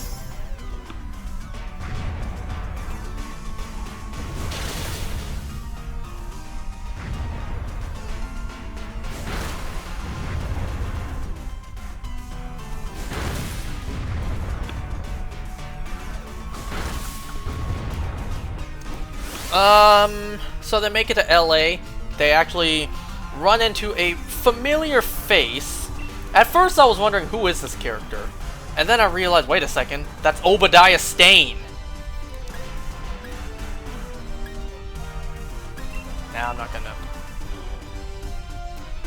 So Obadiah Stane, you know, we know that he also wanted the Starks dead.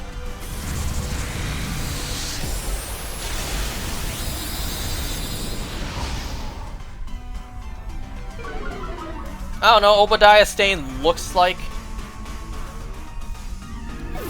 Hold on. Obadiah Stane looks like he died here. Because Bucky and Alexei both work together to, you know, throw him out the window or knock him out the window. He may have landed into the fountain, but that's not deep enough to break his fall. So it looks like Obadiah Stane died here. That raises a lot of questions, which I'll get to in a second. Well, now, I don't remember the entire story. Bucky and Alexei, they're now trapped. Bucky is, you know, having the Winter Soldier trigger words set out to him, but they don't work on him. And I really question why. They point to, you know, his friendship with Alexei, and because of that, he's not able to be triggered by the words anymore. But it's like, wow, not even his friendship with Steve Rogers was able to do that. And you're telling me his friendship with Alexei was able to, you know, stop the trigger words from happening, from working?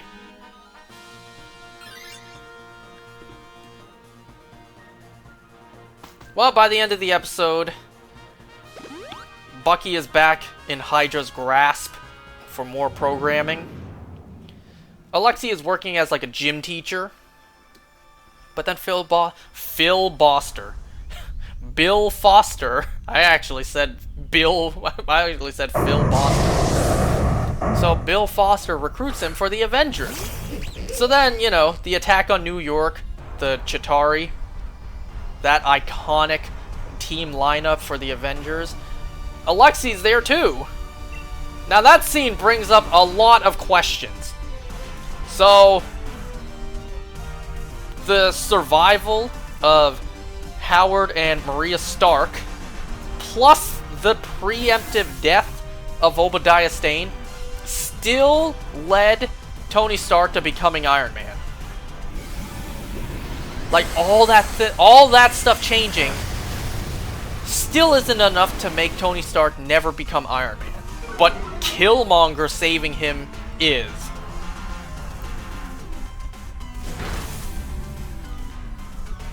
Like, you would think that'd be more drastic and more understanding to why Tony doesn't become Iron Man.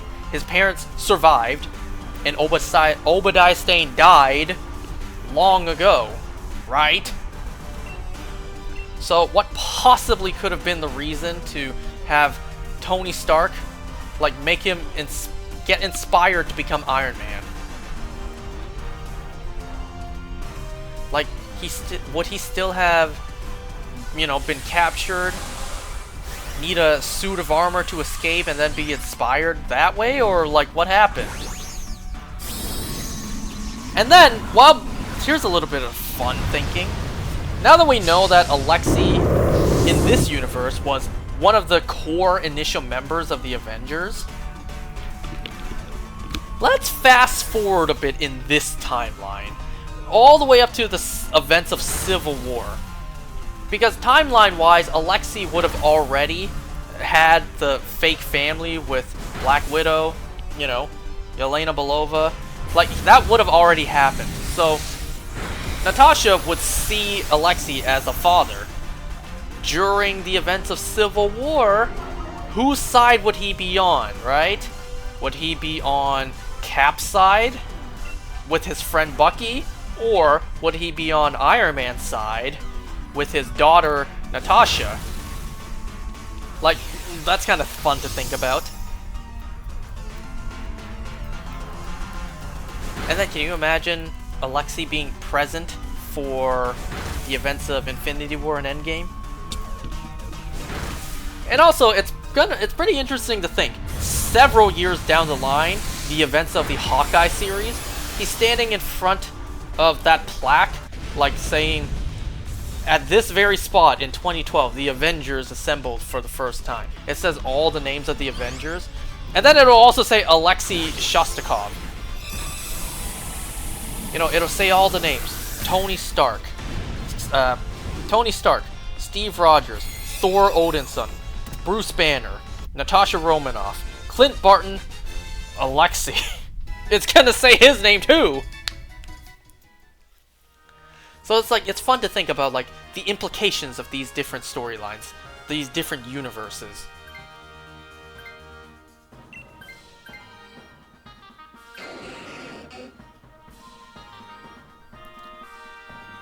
Okay, so we only lost one life there. I mean, it's okay.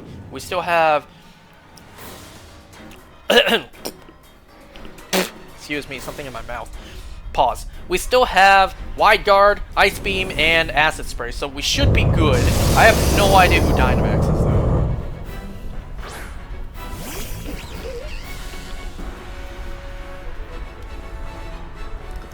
Alright, episode 4 of Season 3 for What If. This episode also sucked! This episode follows up on the events of the Season 1 episode, What If Thor Was an Only Child? Party Thor. Did we really need a follow-up to this? As if What If, as a concept, wasn't already wasted. You know, with this show only being 3 seasons. Because this is the final season, they don't tell us a brand new What If story. They continue a story from the first season that nobody asked for a continuation of. So, remember in that episode, Darcy Lewis fell for Howard the Duck and then they got married? Well, it follows their storyline because we totally needed that. I will say, even though this episode sucked, it was fun at times to see characters be absolutely not where they're supposed to be. So, this episode, Howard and Darcy, they have a kid, almost. They have an egg, which I really question. How the hell does that work? Don't ducks lay eggs, and isn't Howard male? So, unless you're telling me alien physiology, where Howard the duck can lay an egg. So I question, like, how did that egg even happen? Did it pop out of Darcy? Did Darcy squeeze out an egg? How'd that happen? How did an egg happen? Anyway, so they have an egg, and everyone's after it. And also because of Party Thor, planet Earth is like no strangers to aliens now. Aliens are just another afterthought. It doesn't blow people's minds that there are aliens anymore. So any aliens they see is just whatever at this point. So they have a kid. They're invited by Topaz onto the Grand Master's like galactic cruise, where the Grand Master plans to steal the egg to eat.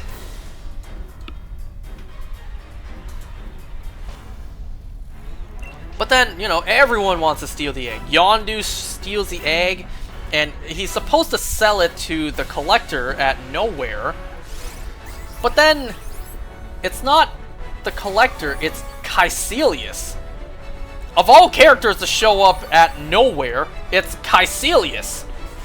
But actually, before that, Darcy and Howard the Duck, they ask S.H.I.E.L.D. for help. So Nick Fury and, hey, Coulson, they chime in. And before we continue with the episode, I just want to say that this might truly be the last time we ever see Coulson. You know, What If is ending, so, you know, Coulson, any chances of him showing back up is pretty low. You know, the MCU are a bunch of pussies, and they don't ever want to touch Agents of S.H.I.E.L.D. I mean, hell, they even touched Inhumans by bringing Anson Mount back as Black Bolt for Multiverse of Madness. But yet they refuse to touch Agents of S.H.I.E.L.D. because they're a bunch of pussies. So this might truly be the last time we ever see Philip J. Coulson, played by Clark Gregg. So yeah, just a little side thing there. So, Nick Fury actually reveals that the reason everyone wants the egg is because of the convergence of the 9 realms. Supposedly, some magical being will be born when the 9 realms line up for the convergence. And it just so happened, coincidentally, Darcy and Howard had a kid, had an egg. And I find it pretty funny that they go by, their last name is The Duck. Not even just Duck, it's The Duck. It's the Ducks. Mr. and Mrs. The Duck. Because Howard's name is Howard the Duck. So I find that pretty funny. They just go with it. Mr. and Mrs. The Duck. Look, it's the Ducks. You know how people say, like, let's say for example, the Smiths. Someone's last name is Smith. Look, it's the Smiths. Instead, this time it's the Ducks. There was also this really stupid thing with Nick Fury. He keeps on shouting, "Fury out!" He keeps on shouting "Fury out" before he, like, leaves a call. Which was, like, so stupid. They are ruining the character of Nick Fury as if Secret Invasion didn't already do that. So, yeah, Howard and Darcy go to Nowhere to get their kid. Caecilius and, you know, dark arts sorcerers are there. They want to offer the egg as a sacrifice for Dormammu to be reborn into. That gets stopped. S.H.I.E.L.D. shows up. which is just so funny to see. It's so funny to see. You know, the Earth organization SHIELD at nowhere fighting Caecilius and the Dark Sorcerers. That is so funny to see. Damn, I wish that was live action.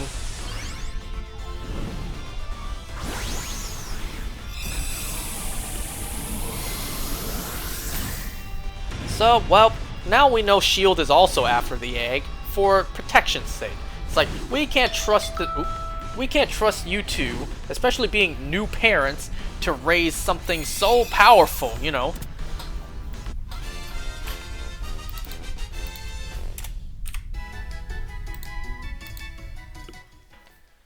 Check 23. No shiny.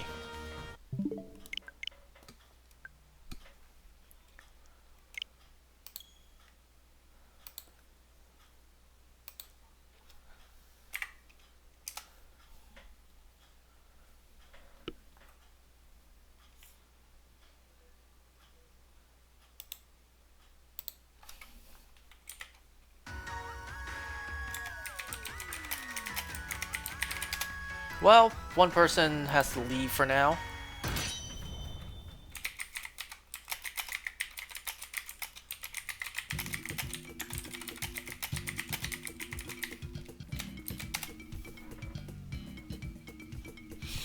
So now I'm just asking around, like, do these guys want to do more, or...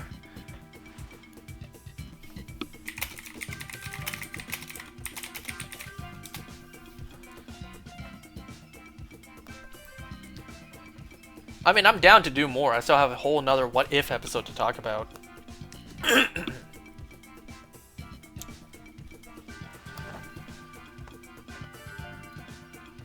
Because one person's here, but I thought this person had their own path.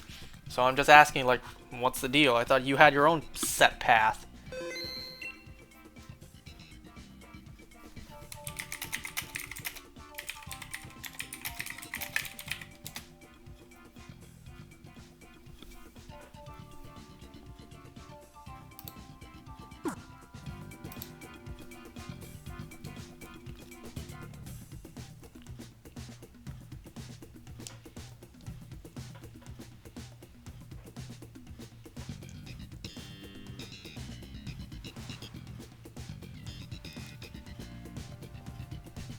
Okay, while this person decides if he wants to join or not, I'm gonna BRB. I'm gonna use the bathroom.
Okay, this person is indecisive if he wants to join or not.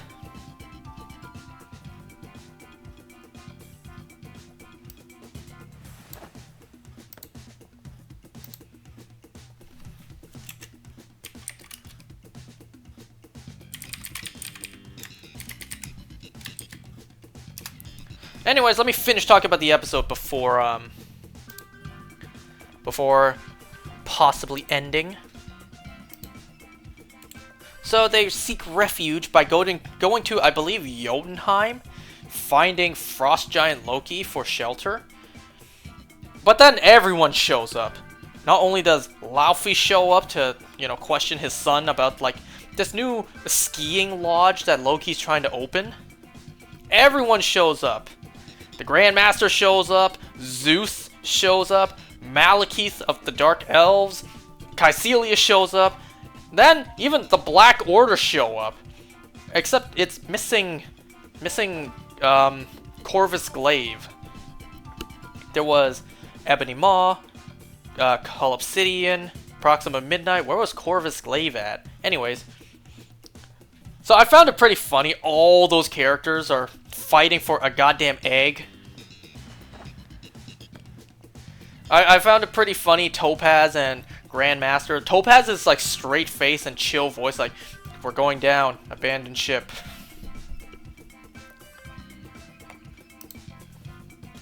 And then something like, even Thanos shows up. He's like, is it about the stones? Where are the stones? Did you find them? You called me down here over an egg? Like, it was hilarious to see Thanos back and to be obsessed with this damn stones. Like, realistically, yeah, he would at this point still be interested in the stones.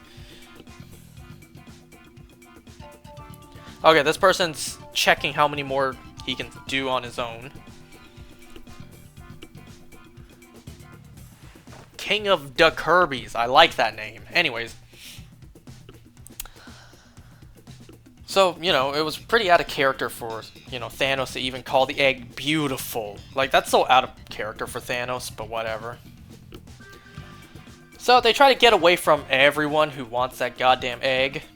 They go down a cliff, and then over the hill, you just see an army approaching for that egg. I'm like, am I watching Mulan? This is the scene where Mulan took down all of those guys with an avalanche. Like, am I watching Mulan? They start singing, what's that song called? Born to Rock? Like, that was so stupid. That was kind of stupid. But then the egg starts zapping everyone away, and then it hatches. Everyone's like, well, false alarm, it's just a regular kid. So, what a stupid episode. What a waste of an episode. Sure, it was fun at times, but like, God, what a stupid episode. What a waste of an episode slot for the last season. Okay, this person said 9 tries left. So I guess I could do like one more.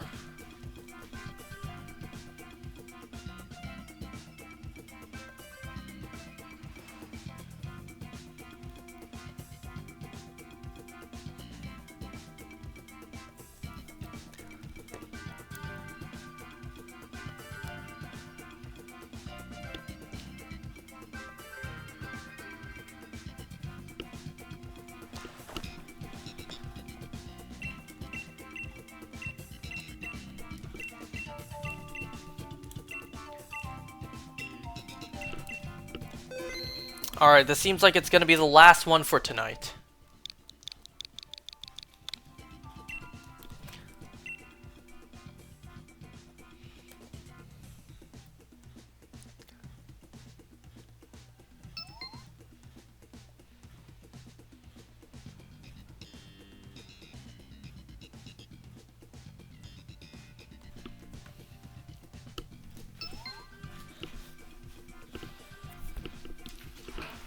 So, okay. Since I still have time, let's talk about episode 5 of season 3. This episode also sucked. Man, I was so disappointed by this episode. Now, that is partially my fault. You know, I did hype up the episode in my own mind more than, you know, I should have. But it's like, the potential this concept could have had. What if the emergence destroyed Earth? You know, I was really hoping that we would see Tiamat be born, follow Tiamat and the Celestials do their thing. Maybe, you know, hatch another Celestial in another planet.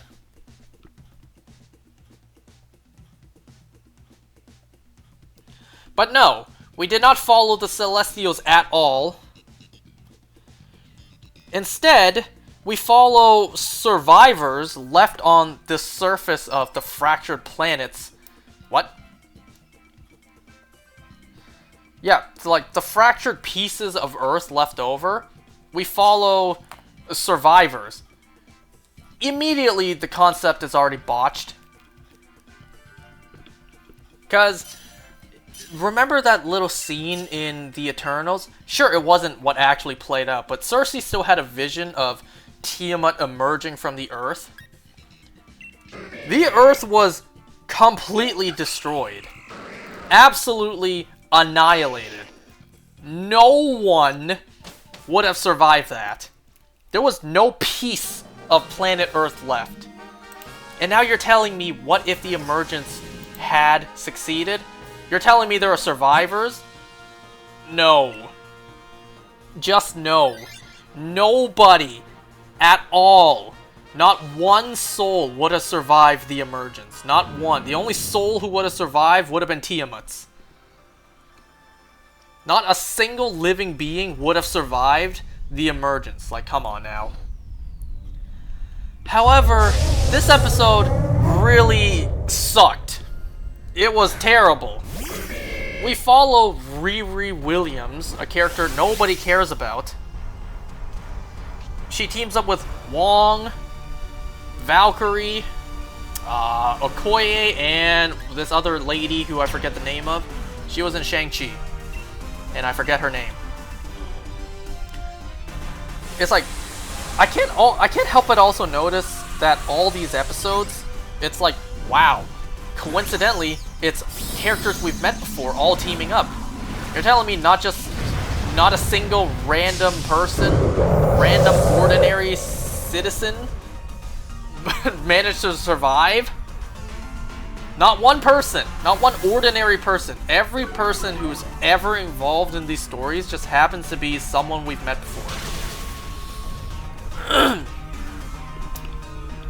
Whatever. So, Mysterio is the villain of this episode, and I was a little surprised to see that they were allowed to use Mysterio. You know? Now, yes, we did see Spider-Man himself in Season 1, but still, it was a little surprise to me to see Mysterio at all. And the person who voiced Mysterio sounded a whole lot like Jake Gyllenhaal. I was convinced it was Jake Gyllenhaal, but no, I looked at the credits, it was not.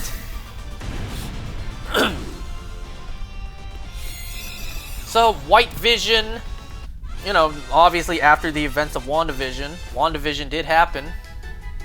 So, White Vision, under the control of Mysterio, is hunting down the Resistance to try to stop Mysterio, blah blah blah. After the emergence, I think after the emergence, Mysterio took over Stark Industries, controlled all of his iron forces or whatnot, injected himself with nanotech to control all of the machine's movements. They needed to stop him from doing that. Well, they take down White Vision. Riri is so smart, she's able to combine Vision's robotics to her own body.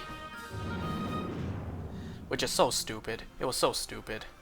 And the entire time, the Watcher is like, she doesn't know it, but this is what leads to her death. This is what leads to her downfall. Well, blah blah blah, nobody cares. By the end of the episode, she fights off against Quentin Beck. She's losing. And this is so stupid. We're expected to believe, not only are we expected to care for Riri Williams, someone that we barely know from Black Panther Wakanda Forever. She hasn't even gotten her own solo series released yet. Nobody cared about her in that show. Not that show. Nobody cared her in that movie. Nobody really cares about her own show that hasn't even released yet. And in this episode, we're just expected to care for her.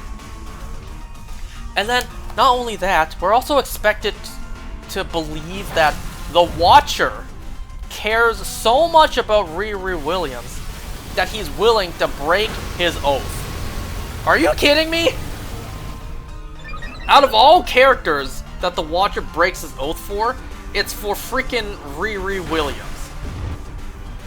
Oh, that writing is so bad. Like, yes, he broke his oath in Season 1.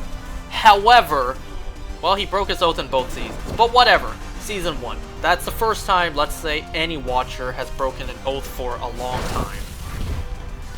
He broke his oath in Season 1, but that made sense. That was to stop Ultron from destroying the multiverse.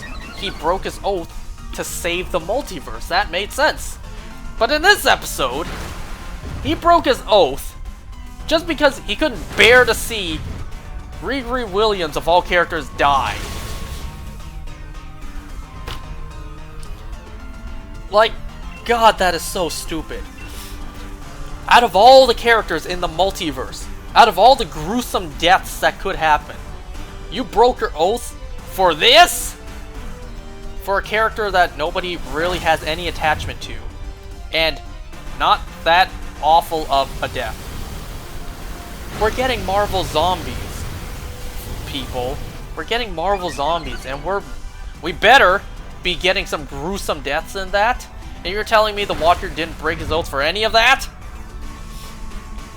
He didn't break his oath in Season 1 when Ultron destroyed the planet.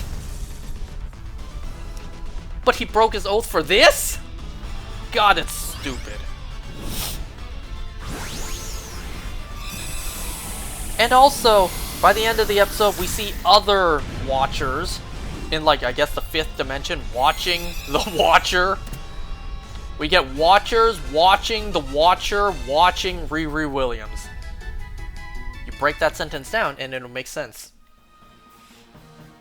Now they're not a fan of him because he broke his oath. My God, this season sucks so far.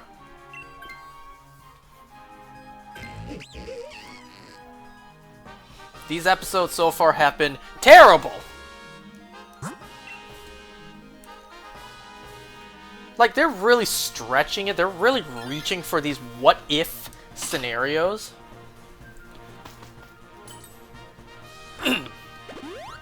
Like, you don't have to overcomplicate it. What if should be a simple idea that you can tell alternate stories of. Like, nobody asked for what if Thor was an only child. Nobody asked for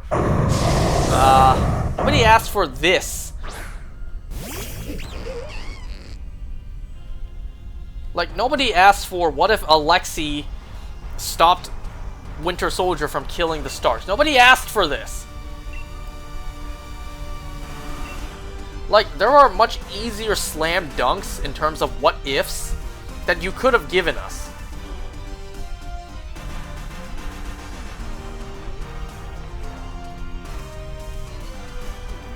What about something like, what if the Avengers failed to undo Thanos' snap? What about that? Well, unfortunately, I guess we know the answer to that. Actually, no. I was about to say that would lead to Tiamat and then lead to this episode. Never mind. That would do the opposite, actually. That would prolong Tiamat even more.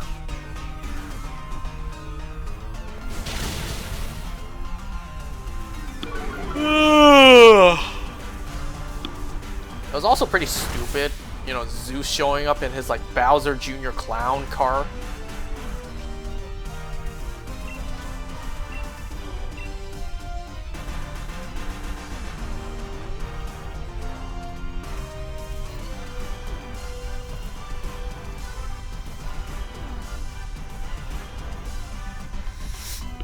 Well, there you go. There's all the episodes to talk about today.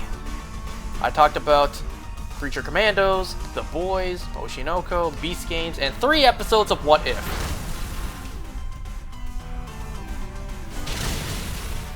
I would have had Squid Game to talk about today, but it seems like I ran out of time, and there were no subtitles for me to watch.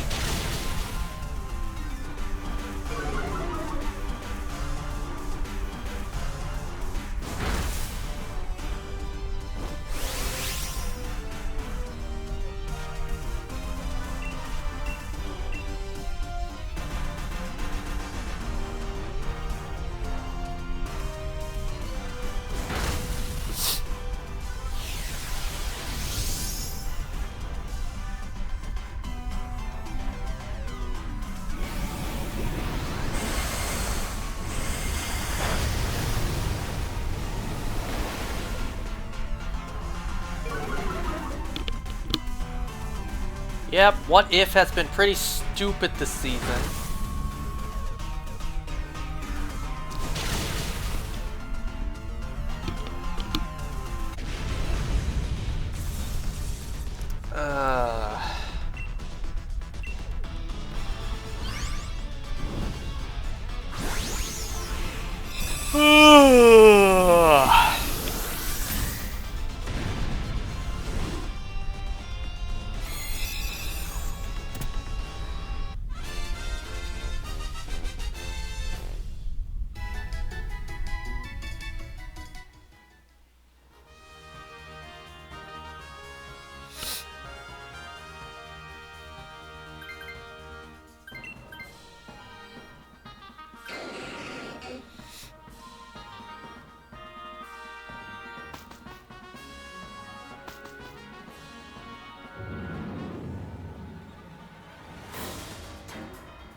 Well, this will be the last run for tonight.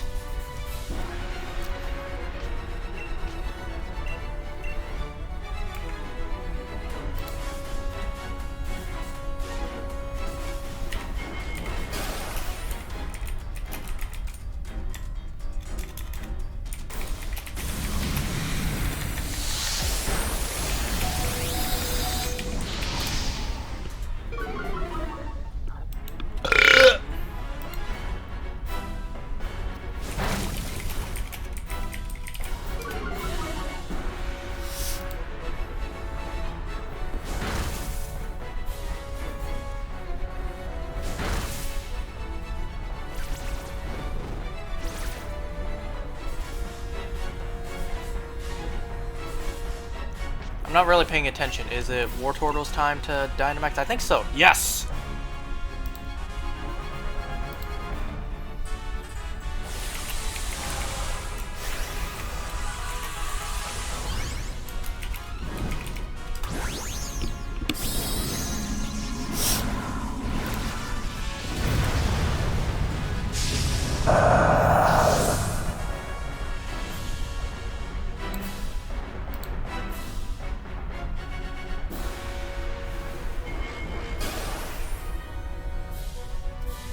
Wow, it doesn't feel like almost 3 hours have passed. Then again, I did waste like 30 minutes at the beginning.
Check number 24.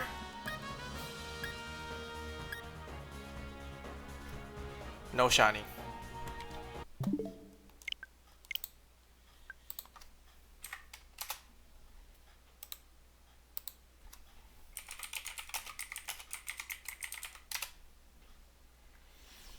Alright, folks.